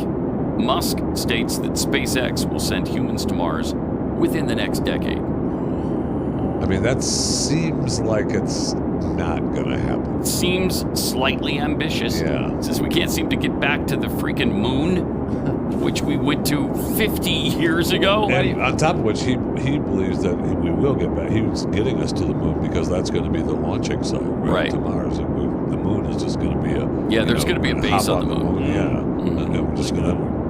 Midway station. Well, yeah, I mean, you're going to be able to get there, you get to the moon, and then, okay, let's load up, pack up, refuel, Mars. Okay. Like, how are you going to get all that treasure back, though? Like, can you carry on items and stuff, like your overheads? Like, how do you... That's what I'm trying to figure out. Like, where do you have to go to the moon before you come back? Yes. You do. Layover? Yeah. I want this to happen so bad. I really want us to colonize the moon, Mars, I don't know, Venus. Let's just do it. Let's just get this going, because it would be... You know, space exploration really does help humanity. I mean, we've talked about it many times. The fact that I think it's 40,000 innovations from NASA. From going to the moon. I mean, in overcoming obstacles, they invent things. Right. And such was the case in the moonshot. So imagine what would happen with a Mars effort. Untold discoveries and advances, I'm sure. But we got our own problems on this planet. That's what we should be addressing. That's what they'll hear. And I'll bet they'll shut off funding, and it'll not happen. Although it'd be tough to do that to Musk, because it would. It's private enterprise. Yeah, and Bezos is big on it, too. So, I mean, you got two of the richest guys on the planet, all big for it. You know what I mean? Yeah. Wait, what's going on in space? What was that? That's just the Bezos, William Shatner flight. Carbon line. Oh, Jesus. Carbon line. Oh, yeah. No Hello, description. Just eat this. All I could think of when I was watching this live. Oh. Have you So watched the weird. documentary on Prime yet of this? No. With Shatner and No. going to the moon? Is it good? Yeah, it's fascinating. Is it? Yeah, it was worth watching. What's it rated? Triple X. No, especially when they get to Carbon Line. More Pat Gray Unleashed coming up. Upon the frozen tundra of the human mind, two teams go head to head. How many weeks are in a typical year? 60 Yeah. weeks is really close. In a brutal battle between brainless boobs. What is SPF supposed to protect you from? COVID-19. COVID-19. Thank you. And senseless buffoonery. What direction does the sun rise? In the west? In the west. Oh. Dullards versus dummies. We're looking. 888-900-3393, the last regular season game of the year. Isn't that amazing? How fast this football season went? College football is over. Except somewhere in there. But no, that's true though. That's true. I mean, that counts. That is. I mean, Urban of Meyer, course it does. right? I mean, we give him credit for all do. of his wins everywhere. So Are they the only two that have won national championships at two different schools? Urban Meyer and Nick Saban? Oh, I don't know. Maybe. They're pretty impressive. It's pretty impressive. And now, Urban's been tainted just a bit. Give him another year. They'll forget about it. It is true. Another year. Very short. Do you think he attention coaches spans. again? Anywhere? On any level? What's he gonna say? Health issues. Well, yeah. Prevent me from. Yeah, I'm having headaches again. Yeah. So we'll see. I don't know. I mean, it would be tough to be a school and have Urban say that he'd like to coach there and tell him no. Yeah. It's too bad all this didn't go down before the USC job was filled. I know. I would have liked to have seen Me too. what happened with Urban Meyer and USC. Me too. Or even LSU. I mean, they brought in, what's his face, Brian Kelly from Notre Dame, but it'd be nice to see Urban down at LSU too. Where he's already been. Right? No, that was Saban. That was Saban. It was a yes. All right. BMW's iX Flow concept car. You will love this. Apparently can change color at the touch of a button. What? Watch this video. Watch this. Wait, what? White to gray to black. Look at that. I don't know how it works. I just know it's awesome. What? Yeah. Now that has a practical purpose that I'm waiting for Jeffy to realize. I didn't tell him this off the air because I knew he would come up with it. Jeffy, what would be a practical use for you and this car? Well, I mean, if someone were to do something, let's say, less than legal. Yes! Yes! In your white Beamer. We're in pursuit of a white BMW on Interstate 20. Except it's not white right now. You get under that bridge. Turn the corner and it's a black Beamer. Yeah. I knew you'd get there. That's where I see this being used to knock over banks. Really something. How does... Yeah, I don't know how that happen. How that works. The it is a touch of a button. It doesn't have anything to do with temperature control or anything. Because, I mean, we have the coffee cups that change when they heat up and stuff. So if you were to use air conditioning or heat in the car, I was thinking that it might work. E-ink technology. It's the same used in electric readers. It's wrapped in a kind of digital paper. Okay, so think about those. So if someone were to back into you, you're fine then. Yeah, you're It's fine. a couple of bucks. You want to talk about an $8,000, what were you complaining about? A $3,000. Oh, yes. Thing? Shock absorber. Shock absorber, yeah. The panel surfaces have millions of tiny capsules, each one containing negatively charged white pigments and positively charged black pigments. Yeah. So it's like your Kindle. This is what they're saying. This is like your Kindle. How much will that cost? I mean, let alone to get fixed. Yeah. Right. My gosh, a stone, a rock. You're not driving behind a rock hauler. I'll tell you that. Then you're gonna have like this, dead pixels. Yeah. Where the rock hits. That's awesome. Oh no. That's awesome. Jeez. I've got a black Beamer today, except for that big spot on the hood. It doesn't turn. Or you know what? If it kills it, then you're always gonna go with the white. You know what I mean? Like whatever color where the rock hit, that's gonna be the color now. That'd be awful cool, though. I wonder how much those would cost. Those cannot be. Look at that. Be cheap. Look at that. That's really something. Yes, it is. Huh. Now, could you make it multicolored? I wonder if you could leave it half, and if you half black, half gray. And maybe you drive and changing it as you're driving. That'd be kind of a distraction for other drivers. All right, let's go to Teresa. Or two. Who's the backup there? Are you alleging that they're going to find somebody else and replace him? I just wonder if they're gonna try to win on Sunday or not. Increase the draft. Not many quarterbacks though this year in the draft, right? Yeah, they'll get Russell Wilson. Russell Wilson will come on. Right, he's probably not one for Seattle. I know. Really? I hadn't heard that rumor either. Huh. Oh yeah. Why? It's not been going well. What is going on? What? In fact, he said Russell had enough with Pete Carroll, all of them. Really? It's time to clean house up there. Yeah. Jacoby Brissett is your backup in Miami, by the way. But yeah, Russell Wilson made the comment before last week's game that he hopes it's not his last game in Seattle, and everyone's like, "Oh crap!" So we'll see. Wow.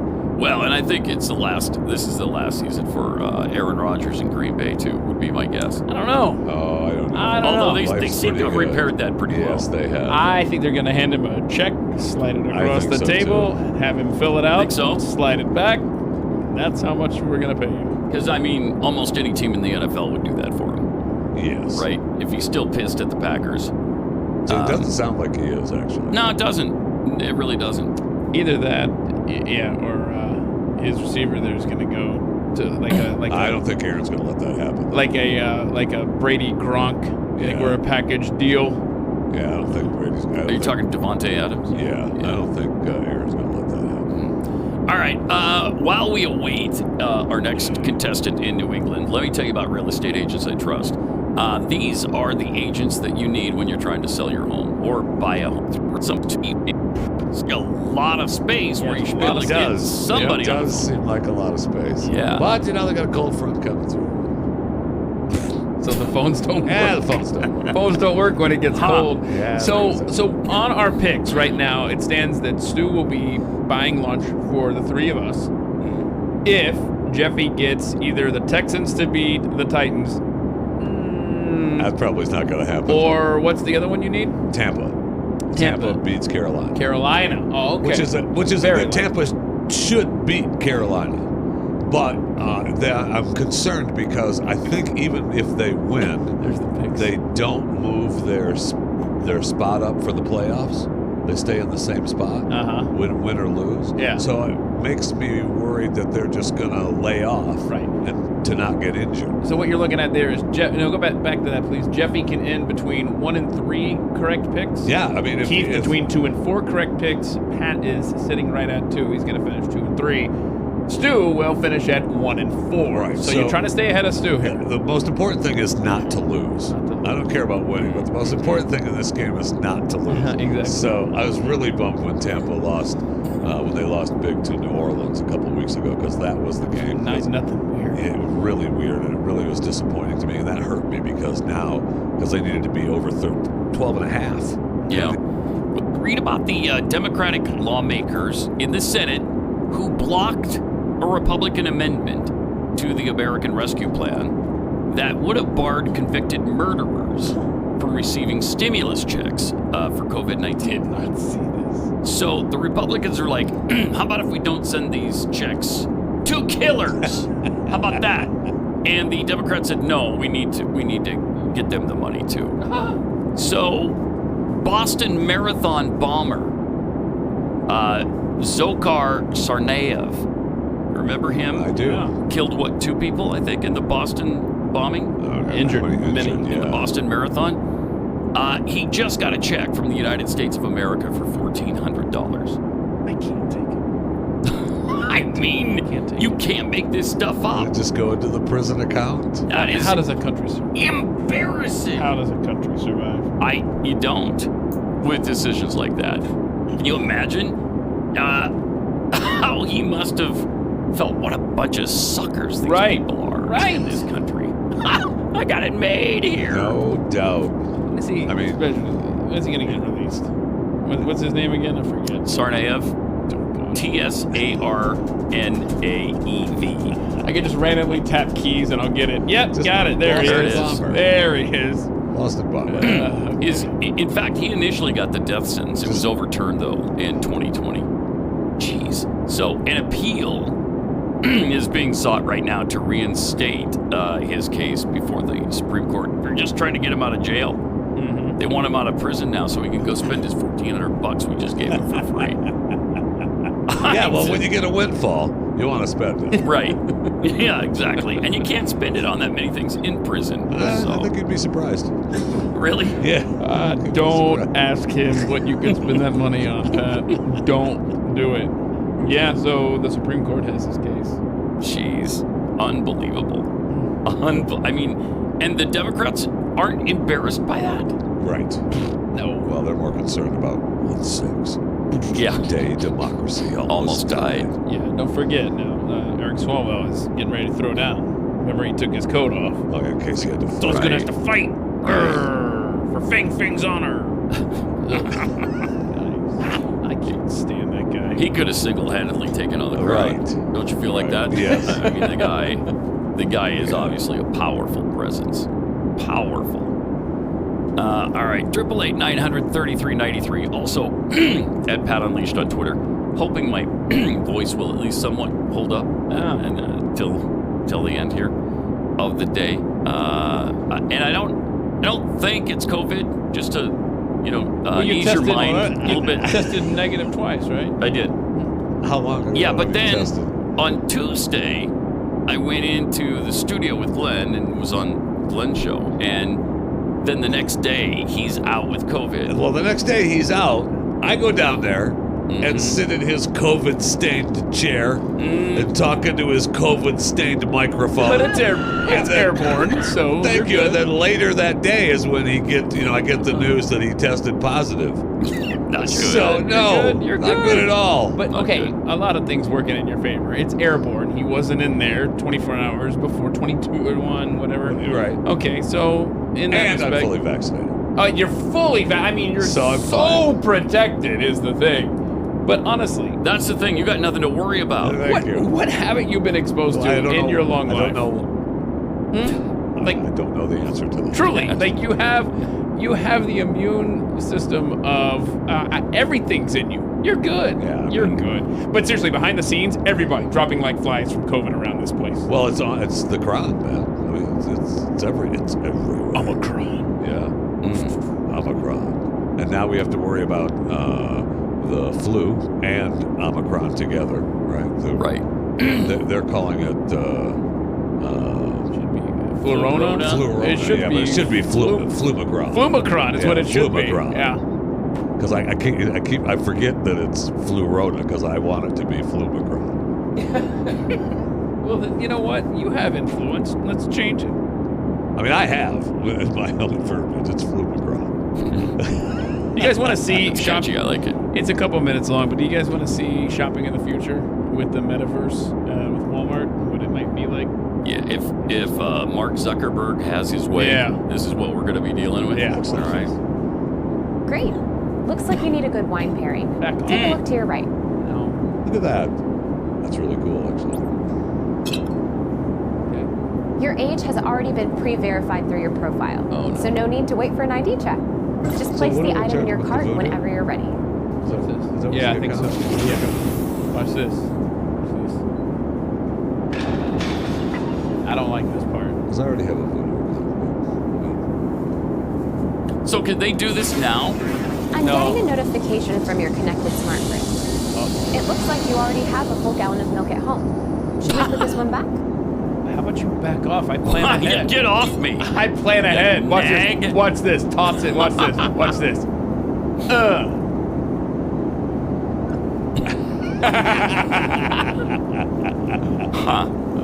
Now, are you doing this from home? Good news. Your oil change is done. Metaverse, Your vehicle will be ready at the Tire and Lube Express. Wait, what? I've How's added the a oil service change? charge to your cart. Wait, how they get the Now car for the oil fun change? stuff. To electronics. All right. Too excited. Nice. And I'm sure that you're going to be able to disengage from the You definitely store saved the employee best if for you last. want to. This TV has great reviews on Walmart.com. Add it to your cart, and I'll have it brought to the front for you. Well, this Need person any just takes accessories? all her Here's some suggestions. options And on then she's like the boss of them. Yeah. I mean, buy one of everything. Why don't you? Except for the milk. Except for the milk. I mean, if you it is pretty cool. So where are they? Reach a point. If the car's in the oil change and she's talking about sitting it up front, where are they? In the store, sitting down That's somewhere? everything on your list. Are you ready to check out with Walmart Pay? Ready for you to back off. I'll have the TV brought out to your car. Yeah, we've heard about the Thanks for shopping at Walmart. Have a great day. Oh, there's your drone, Jeffy! Nice. Wow. Nice. And then it's droned to your house. I hope that's the case. That car is something get the oil else. change. And by the way, don't put too much in your shopping cart because you don't have the money in your cart. Still awaiting our first contestant. Jeffy New said England. it's cold. Jeffy said it's cold up there. Yeah, they're having a big winter storm right now, so it might be difficult to get somebody on the phone. There's some cold fronts pushing across the entire country. The Dakotas today talking about wind chill minus 55. That's a bit chilly. That is a bit nippy. It'd be a quick run to the outhouse and back. Hold on I'll a tell you second. that. Hold on. From earlier in the show, Rob, could you put up the graphic that shows us the Fahrenheit, Celsius, Kelvin calculations here? And Jeffy, show us on there where is minus 55? Dead. That's where minus. Yeah, it's 55. to the left. It's actually to the left of the chart. I don't know that I want to be a part of that. I'm pretty sure I don't. Pretty sure I don't. Which is why I left Montana in the first place. Yeah, my last winter there, I think I've talked about this before. There was a 2-week period of time, I think it was 17 days, where it didn't get above 18 below zero. Oh my. 18 below. Yeah. Oh. And the block on my car froze, so I couldn't start it. Because you guys, yeah, you plug in to keep your engine warm. Mm-hmm. Yeah, you think about all those cars backed up in New England or in Virginia earlier this week. If those were electric cars, you know where you're at on that chart. Yeah, dead. Right, that's right. Jeez. I mean, those cars were. They made a big deal out of those people turning their cars off and turning them on and being able to heat with, I don't know, gasoline. Yeah. Try that with a little bit of electric power. Yeah. That's going to be gone in what, half an hour? If you're just sitting there idling with the heat on, that would drain it quickly. Yes. God, what a nightmare that'd be. But we're ready to transition off of fossil fuels. Those aggravating fossil fuel. We should have no gas engines on the road by 2030. I remember the first time I went back to Michigan after I had moved to Florida, and I remember getting in the car going back to the airport in Michigan, and the radio guys, "Good morning, it's 0." And I was like, I know why I left. Yeah. Get me back to Florida, man. Yeah, it doesn't take long to remember. No, it really doesn't. Yeah, we get down in the teens here again last night. Yeah, didn't see that coming. A little hipster out there. Yeah, have you noticed that like the 2 mornings it's been very cold this week are the 2 mornings you've come in? They got down to what? Amazingly, I have noticed. That's fun stuff. All right. Did you see the National Geographic author and Egyptologist Kara Cooney that wrote a book? And in that book, her new book is called The Good Kings. It covers the vet, actually. It covers how ancient Egyptian history manages to get political and weirdly discusses the Rittenhouse trial. I don't know how one has anything to do with the other, but somehow that's what she wrote about. And here's what she wrote. Went out of her way to make this stupid. Kara Cooney. Consider Kyle Rittenhouse, who used his semi-automatic weapon to kill 2 black men in Kenosha, Wisconsin, while waging a glorious war on behalf of his inherited white power. How do you put that in a book? God. How does nobody correct that false claim? You know, you don't have editors. You don't have people who pre-read that? I mean, even the editors knew her book was going to suck. They didn't want to read it.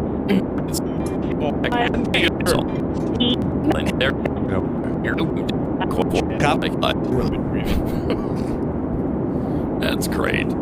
So now we're tied? Yeah. We're tied. The worst possible outcome there. I know. Okay, so call Tallahassee. Miami. There we go. Anybody and everybody in Florida, actually. Hey! There you go. Great number job. Dolphin. She kicks a butt. Okay, so we'll see. Let's call Stowe, Vermont again. No doubt. Get a contestant for the Patriots. But back to this situation where a book author puts this incorrect information into a book about who Kyle Rittenhouse killed, and it's just published that way, right?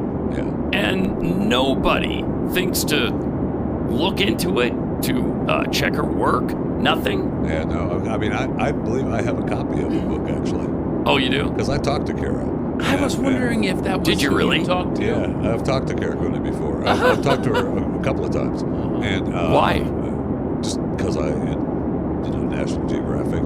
Yeah. I like to talk to some of the National Geographic people, so they, when they throw some people at you, you take it to get to other people. Okay. And I know I have a copy of the book because my father-in-law was reading some. But she goes out of her way in this book about Egyptology to make the point that it was totally inaccurate. She goes out of her way, even in the interview, to get a little political too, and that's because she also is now doing some. She has her own little podcast stuff going as well.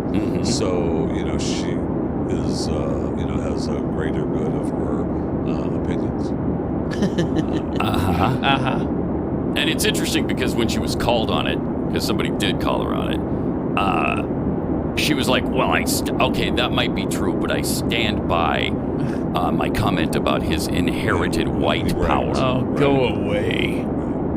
Okay. Based on what do you now stand by that? I mean, these people have no shame whatsoever. They don't care what the truth is. They don't care. I will say that obviously we have a long way to go in this country to repair race relations and throughout this planet, right? That's what we're told. Right. So much we've got to do. Well, thankfully now black people are allowed to climb big mountains now. Finally. Because that wasn't a thing until this story came out right here. The man keeping them down. Well, the KKK stands guard at every mountain peak. Yeah. That's a little-known fact. A little-known fact. Worldwide. Yeah. Worldwide. Yeah, worldwide. Not just America, but they're right at the base of Mount Everest. Wow. And they will not let black people go up the mountain. Huh. That's rude. Yeah, that's rude. I don't like that. I feel like that's not really true. Jeffy, the man's got a story he's trying to read. Well, not anymore. It's not true anymore because they finally made him stop. Thank you. Yeah. A group of black mountain climbers are gearing up to head to the summit in Mount Everest this year with the stated mission of exposing what they claim is the racism and colonial history embedded in mountaineering. Finally, we're addressing this. It took to 2022. Thank you. Finally, somebody said it. Only one black American has ever reached the summit of Mount Everest. And why is that? And whose fault is that? Right. Whose fault is that? I mean, I got news for you. This white American's never gone to the summit because I don't want to. Yeah. And I know I couldn't. Right. I don't want to, and I couldn't. Jeez. So one black man has made it. And the group of 9 highly experienced mountaineers could change that in May. Good. I mean, good, right? But yeah, but why do we need a story on that? You know? I don't know. And why? What's this complaining that what was it? What's the quote? There's a quote on page. There's a quote right here. Racism. There's been an intentional lack of access for black people. Yeah. I don't know how that is a thing. Lack of access. How could you keep someone? That's not a thing. Shut up. That is so bizarre. Shut up, guy. Guy wants some promotion for his little trip. Probably doesn't have his airline ticket yet, and he's trying to raise money. And look at me. Don't you want to give money to the second black guy to go to the top? Right. All right, let's go to Omar in New England. Hey, Omar. Hello. Hi. Hey. We'd like to ask you 4 quick questions, if that's all right. So there you go. I'm thinking the Dolphins win this thing. It looks as though Miami is going to win more on trivia. I don't know that that's going to happen in real life. Yeah, right. I mean, you would. That goes against what you would. Yes, it does. Assume is going to happen. It does. But it's possible. What is our record this year? It's not that great, though, is it? It's 20-0, I believe. 20-0. Yeah, without looking, right. I can't remember. 20-0. 20-0. But if you actually look at it, it's probably 6-9. Ooh. Really? It's that bad? All right. But I like 20-0 better. 20-0. Yeah, we haven't even played 20 games. I'm just looking to see what time the Patriots and Dolphins play, and if the Patriots will have anything to play for. And it appears that they will know whether they're by the time they play whether or not they're trying to catch the other AFC Does it teams. matter if they win, though? Yeah, I think they could pass. Let's see. See, that's the thing. If it doesn't matter if they win, Yeah, they have just the same like record as Tampa, Cincinnati. where you stay at the same place, So they they're can. going to. Why bother being hurt? Trying to find it. Right. There's one here. No, I think it might be worth at least a spot there in the standings. Yeah. So All right. So anyway, more on trivia predicts Dolphins beating New England. Really kind of doubt that, but we'll see. That's what it says. We will see. Hey, didn't they already beat them once? Though? It's science. You're right. Okay. We don't argue with it. We don't make universal law. We just live by it. Let me just check. No, yeah, they already beat them once. Okay. Most Googled people of 2021 in the United States. The U.S. Who would you think is the most Googled person? Jeffy Fisher. Chewing the fat. Surprisingly, no, but very, very close. Oh, they were competing searches, Jeffy. They canceled. Yeah. You know, you would have been right at the tippy top. You gotta focus on one search. Kyle Rittenhouse. Oh yeah. The guy who killed 2 black people. Thank you. I don't think that's right. Check your facts. There, Karen. Nah, don't even look into it. Whatever. I'm just gonna put it in a book that I'm publishing. Okay. Question number 2, or person number 2. Tiger Woods. Tiger. Yeah. That's probably because of the car crash last year. Car crash, and he's coming back. Is he? What? He golfed with his kid. He's making a comeback, deciding that he's seeing if he can golf a couple times a year. I mean, the PGA will be happy to have him. That's for sure. Is he going to try to get back on tour? He claims he's going to try.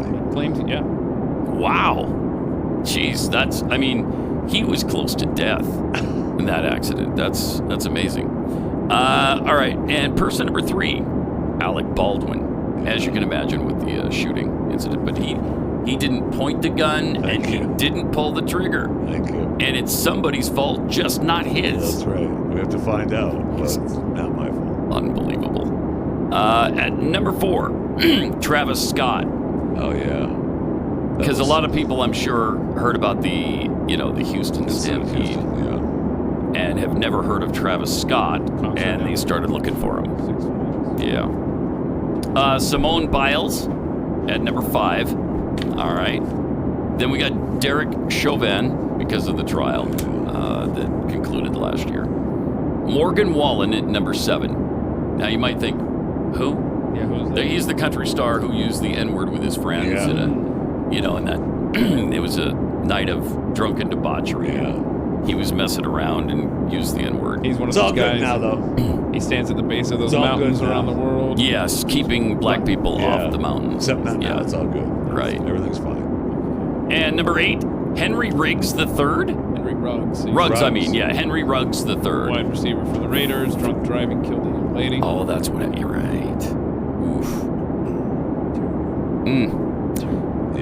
Number 9, Pete Davidson. A guy who dates every single one of the most beautiful women in the world. I know. And I can't understand. Have you seen? Okay, so there's the picture of him and Kim Kardashian. It's going around. They're dating. And have we talked about this on this show? Where the meme is great, and it says, Kim, we knew that you wanted to see what it was like to date a white guy, but we feel you may have overcorrected. May have overcorrected by dating Pete Davidson. Yeah. He is. I don't get it. I do not get it. They love him. I mean, everybody from Kate Beckinsale to... They've all been with him. Yes, jeez. Weird. Are you kidding me? I love the shots of him going to buy smokes in the Rolls in Beverly Hills. It's awesome. Spent the weekend with Kim, and then they show him he takes her Rolls to pick up smokes. He has sweatpants. I know. He's awesome. Kid stained shirt. What is he? And then, wasn't he with Miley Cyrus over the weekend? Oh, really? I don't know. Mm-hmm. Maybe her place, or she went to his. I bet not. I bet so. Pete's out partying. Lee. Oh yeah. I mean, she's her fiance. Somebody said that. She's not reading Atlas Shrugged. That she didn't know for a living. Yeah. She said she never imagined getting engaged to someone who, quote, throws balls for a living. Yeah. Well, here we are. Quote, throws balls for a living. Well, here we are. But said that he's really good at it. Yeah, he makes a lot of money throwing balls. Yeah. What is his salary right now? Aaron? Yeah. I think like 36 million, right? Gotta be at least 30. 33.5. 33. Yeah. All right. Well, have a great weekend. We will be back again to kick off the week together on Monday. Stay warm. Oof.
for 22. Or can you still not have a cap, a water cap? I don't think you can. Yeah, what is that about? These are just little itty bitty things that other places, and correct me if I'm wrong, they just don't have. I don't know what it is, but I'm going to be honest with you. $13 for a cheeseburger with no condiments on it is, come on. I don't want to like turn this into a rail on the Bucs segment, but when they first made Fiserv Forum, the best seats in the house had the worst coasters. Like you couldn't even put a soda into it. It was basically, it was like a coaster. It wasn't like a cup holder. It was like a coaster, and soda and beer and everything kept getting knocked over. I just don't understand how you have that kind of design flaw. They are a little wide. I noticed that too because I had a tall boy, and I put it into the cup holder, coaster, whatever, and it was pretty wide. It was like, this is not designed for a tall boy of beer. This is designed for like a giant water bottle or something. Yeah, it's very odd. But if you're going to jack up these season ticket prices, you know, sports is a very interesting proposition for these businesses and these leagues to bring you into their stadium and then to charge you the amount of money that they do. Listen, so if you want like sport, because here's what we learned over the pandemic. They need fans. Sports needs fans. And that's why we're not talking about we're not seriously talking about capacity limits getting shut down or lowered again, because we know and they know that they need people in those buildings. Oh yeah, and we don't want to go through that again. We don't. I think if you go to a game now, you're just like, you're willing to go to a game at that point. But they don't. They need fans. I mean, if you remember what things looked like, even watching the finals last year, there were still no fans like right near the players. Now those seats are back open, but it still looked a little different on TV. But just that atmosphere. Sports needs fans. They need fans because TV numbers were affected by it too. It's not as fun to watch an NFL game or a college football game or an NBA game or an MLB game. It's not as fun when you watch them without the fans. Fox knew this. That's why for one Brewers Cub game, they tried to add virtual fans just because it looks so weird without them. So sports, and they totally know this. They totally learned it if they didn't know it just recently. They know they need fans. Yet, for them to get the fans, they also say, you're going to give us a bunch of money to be one of those fans. So it's very interesting that they need us, yet we're willing to then give them all this money to give them what they need. The experience is fun. I mean, going to a game is fun. Anybody that was at the NBA Finals, you're not going to regret that ever. And who doesn't like just spending an afternoon at a Brewer game? And going to a Packer game, we talked about that a little earlier, man, it's going to be negative 10 degrees or 15 degrees or whatever in January, but it's the NFC playoffs. You got to go. But they need you. Yet they still find ways to continually charge and add to the charge. And everybody that I saw talking about it yesterday, and it was a lot of people, nobody is going to be willing to renew these season tickets because of the price jump. So then who comes and buys those season tickets? Well, it will be like businesses, you know, they'll have an agreement with Fiserv or the Bucs, and they'll say, hey, you know, why don't you buy these season tickets? Okay, and then they give it to clients, and then suddenly we always say it's like the suits are sitting in the lower bowl. It's just, it's going to be more people that are going there because they got the tickets, or, you know, they have to give the tickets away, or maybe a Bucs super diehard Bucs fan at your office wins it and they get to go to a seat that they've never would have normally been able to afford or sit in. But for the most part, the diehards that have been there since 1968 are being replaced with tickets that are being given away or being used now by people more like, hey, look at me, I'm in the second row, rather than, oh my God, I'm in the second row, I love this Bucs team. This is something I've thought about for a while, and it's kind of related, it's a little bit separate, but I wish there was more minor league sports culture around here specifically. Now, I'm new to the area, so feel free to educate me if there are alternative options, but, you know, in lacrosse, we have the Loggers, and it's a Northwoods League baseball team. It's not anywhere near close to, like, Major League Baseball talent, but the players that play in those games are good enough that you can tell, yeah, they're going to be in at least AAA baseball someday. And they Chris go Sale, out, Max Scherzer, Eric Thames. Exactly. They've all been loggers. And they go out of their way, the organization does, to make it something that you, the regular person, can go to and enjoy, have a nice night, and not break the bank. Now, I understand lacrosse, Milwaukee, very different environments, but I just wish that there were a few more options that, while not pro level, still made you feel like, yeah, I had a good time and I didn't leave minus $100 in my wallet. Well, minor league sports, like in a town like La Crosse, they have to do that because that's their only income. Exactly. I mean, they're not on TV. They're not making money with a massive TV contract. They have to. If you're somebody that goes to one loggers game, they need you to go to like 9 or 10 loggers game. Otherwise, they're not making money. Which, to be fair, I did. Right. Because you find out it's a good environment. Hey, this is fun. This is not that expensive. I'm going to continue to go back. The Bucks don't. They can charge these prices. They can jack up the prices because even if you call them and you call your ticket rep and you say, "Hey, I've been a Bucks fan since 1968. I've been," like, they don't need you. They don't need you. I've tried this with cable services. One of the things that I talk about a lot on the show is that I used to work at a call center for cable. One of the things that I talk about maybe incessantly. And people would call me and they'd say, "I've been a customer of this company of Star Cablevision for 30 years. How do you not pay off my loyalty?" And I was thinking, to me, you are literally just a number. I care nothing about you. This company cares nothing about you. I'm not going to give you $5 off because you have been here for 30 years. I'm going to give $100 off to the next guy that calls because they don't have our service and I got to jam it into their home. But your loyalty, you're so loyal, you're going to stay with us no matter what. I'm desperate to change cable providers. I am. My internet's crap. The cable's too much. I'm desperate to change providers, but it's just such a hassle that I already talked myself out of not doing it. That's not loyalty. It's just me being lazy. So I think with the Bucks, if you tell them you're not going to sign up for their ticket prices going up, they're going to find somebody else, and that's the cruel nature of the business. And what's really disappointing, but this was always bound to happen if the Bucks ever got this good. What's really disappointing is that the people that are going to say no to the ticket price increase are the people that have been saying yes to everything else forever. The people that are going to have to say no because it's too expensive are the people that were there at the Bradley Center when the team was terrible. I mean, when you would tell someone, "I'm going to a Bucks game," and someone would say, "I didn't know they still existed," or, "Oh, sorry to hear that." But you went to the game, you had an intimate experience with the players, with the team, and it kind of was like that minor league setting. You got a bunch of different perks that keep coming back. And so it's those people. This is just the cyclical nature of sports, because there will be a time again when the Bucks are awful.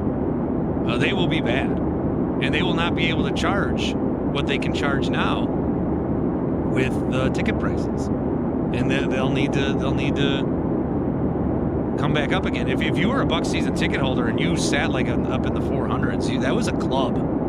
That was a club. You had experiences that few others know about. You sat in some of the steepest seats ever created in a major league sports arena.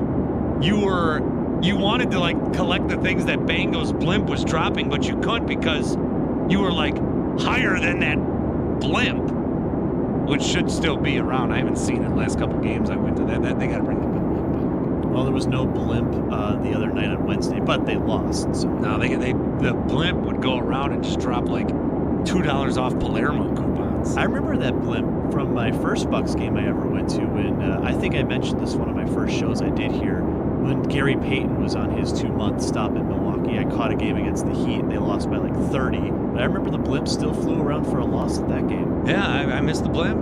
# bring back the blimp. Dustin's in Racine, 414-799-1250. Hey, Dustin. Good morning, Bart. How you doing? Good morning, Dustin. Hey. So I've been thinking about this lately, and, you know, for Christmas, my girlfriend and I, we got each other, you know, I bought a new TV, she bought a new couch, and I was thinking about getting, you know, DirecTV to watch football, baseball, basketball, all the Wisconsin sports and everything. But I ended up just getting, you know, a $50 antenna off of Amazon, and every Sunday I can sit around and watch all the Sunday games for free, basically. You know, that, and the NFL is still an everyman's sport, which is what's kind of nice about it. It's frustrating with the NBA because they seem to make it such an exclusive sport now where I have to buy cable, I have to get TNT, I have to get the Bally's, you know, channel and everything. And it's real frustrating to me because I would love to watch the Bucks every night. I would love to watch the Brewers, but they priced it out for me. You know what I mean? So it's not just the in-game experience for you. You also can't even, like, get them on your TV. Yeah, I mean, it's nice that I can get a set of buddy ears and still sit around Sunday and watch every NFL game. You know what I mean? Yeah, and then the Bucks are on ABC maybe 3 times a year. Yeah, and that's why, you know, the NFL is so popular with everyone because I think it is still an everyman's game. And I was watching something about the Atlanta Hawks and how it was back in the 80s and 90s, and you could sit around the bottom bowl area and it would be a very diverse crowd. You'd see every race, every economic class, and now you go and it's even in a predominantly black city, the whole lower bowl is all white people because they priced all the lower class people out of the market, and it's frustrating. And the more they raise the prices of these Bucks teams, the less diversity you're going to see at these games, and that's really unfortunate and sad to me. Yeah, Dustin, thanks for the call, buddy. 414-799-1250. 414-799-1250. I'm going to get over to Dave on a Friday. What's up, Dave? Good morning, gentlemen. Hi, Dave. How you feeling? Oh, I'm feeling great. Don't I sound so much better? You do. So do you still, like, technically have COVID or no? No, I'm off now. I'm clear, I think. You're negative? I have to go take the test later on, but I should. Because you can still, apparently, you can still have COVID, but as long as you're not coughing, you can still go to work because we got to keep the economy running. Oh, yeah. My work has already said, like, I asked them, like, do I need a second test? Do I need, like, no, just come back in. Oh, yeah. Okay. We got to keep, you know, we did the whole thing where we were like, hey, be safe, and we'll send you some checks, and nope, we got to keep the economy running. Yeah, I wish I could do things virtually, but womp womp, oh well, too bad. Nothing, you know, I often talked about things that I care about in life, and I would say 3 is my, like, health and well-being, 2 is my family and friends, and then 1 is obviously what I believe and what I have the most faith in, something I pray to every night, and that's the United States economy. Oh, yep. You know, you should push the health and family down a little bit and put the Wisconsin sports culture number 2 as well. Well, either way, I mean, we can debate 2 through 17, but U.S. economy is my number 1. I'm glad. You know, thank you for your service. Mm-hmm. So I just wanted to rail on Adam a little bit because there's plenty of amateur sports stuff around here, especially in southeast Wisconsin. And even if you take like a little bit trek north, you can grab stuff like the Herd as well. You know, there is a lot of fun to be had. I know it's not exactly the top tier talent, you know, going out specifically with basketball. You know, not being able to see someone. Well, Adam's recently, you know, he just come on over from lacrosse, and he likes to watch the Loggers baseball games. Yeah, exactly. But now he's here in the big city, and the buildings are too tall, and he can't even see the top of the buildings. He gotta look up to see the top of the buildings there, Dave. Yeah, the buildings sure do scrape the sky. He lives in a town where he can't even bike to work. It's so big. I can definitely see Adam's face that now. Nice little yokel. In 24 hours, I've gone from August Clementine to wow, damn skyscrapers are just scraping the sky. Promotional stuff. I did a lot of their theme nights for them when I was doing mascot work. I'm disappointed in the Wave. What? Why? Well, I used to go to Wave games like in the 90s when they played at the Bradley Center. And man, people pack that thing for the Wave. You know, they still get a good size. The Wave have a lot of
So I'm really excited. I got my blue wristband, which means that I'm allowed to leave my quarantine room and go for a walk outside in the car park. My scheduled time is in 15 minutes. So I'll take you guys with me.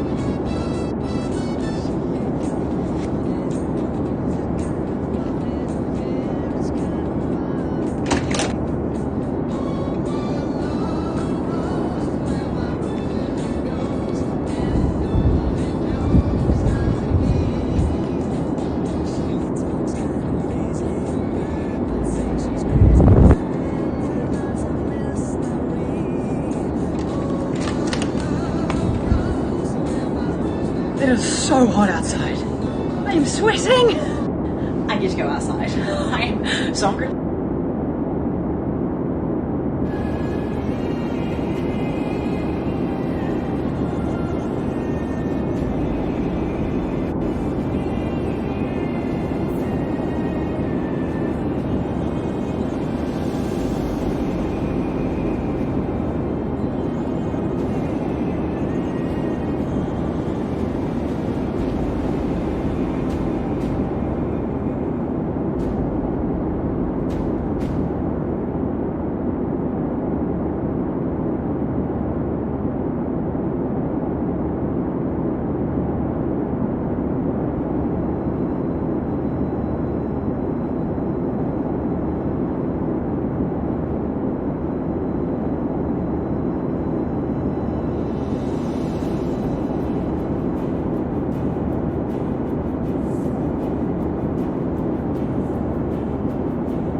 excited. I'm looking forward to this, man. What do you want to do? Show me something.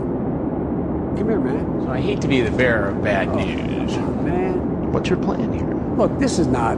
But that. You knew she was 13? No, I didn't. I've got the transcript right here. So this is funny. You know, I get all this information about. Instead of taking responsibility, he tries to blame it all on the decoy. I was prepared for them to come after me, but I wasn't prepared for the person coming at me the way she came out. She knew Bo, she knows me. I don't. Anyway. It sounds like what you're trying to see is if you could score with a 13-year-old. It's not about that. But you did bring some things with you tonight. Well. So you brought condoms. That's a different issue. Doesn't seem so tonight. Look, every child out there is capable. There's something I gotta tell you. I'm Chris Hansen with Dateline NBC. Come on, man.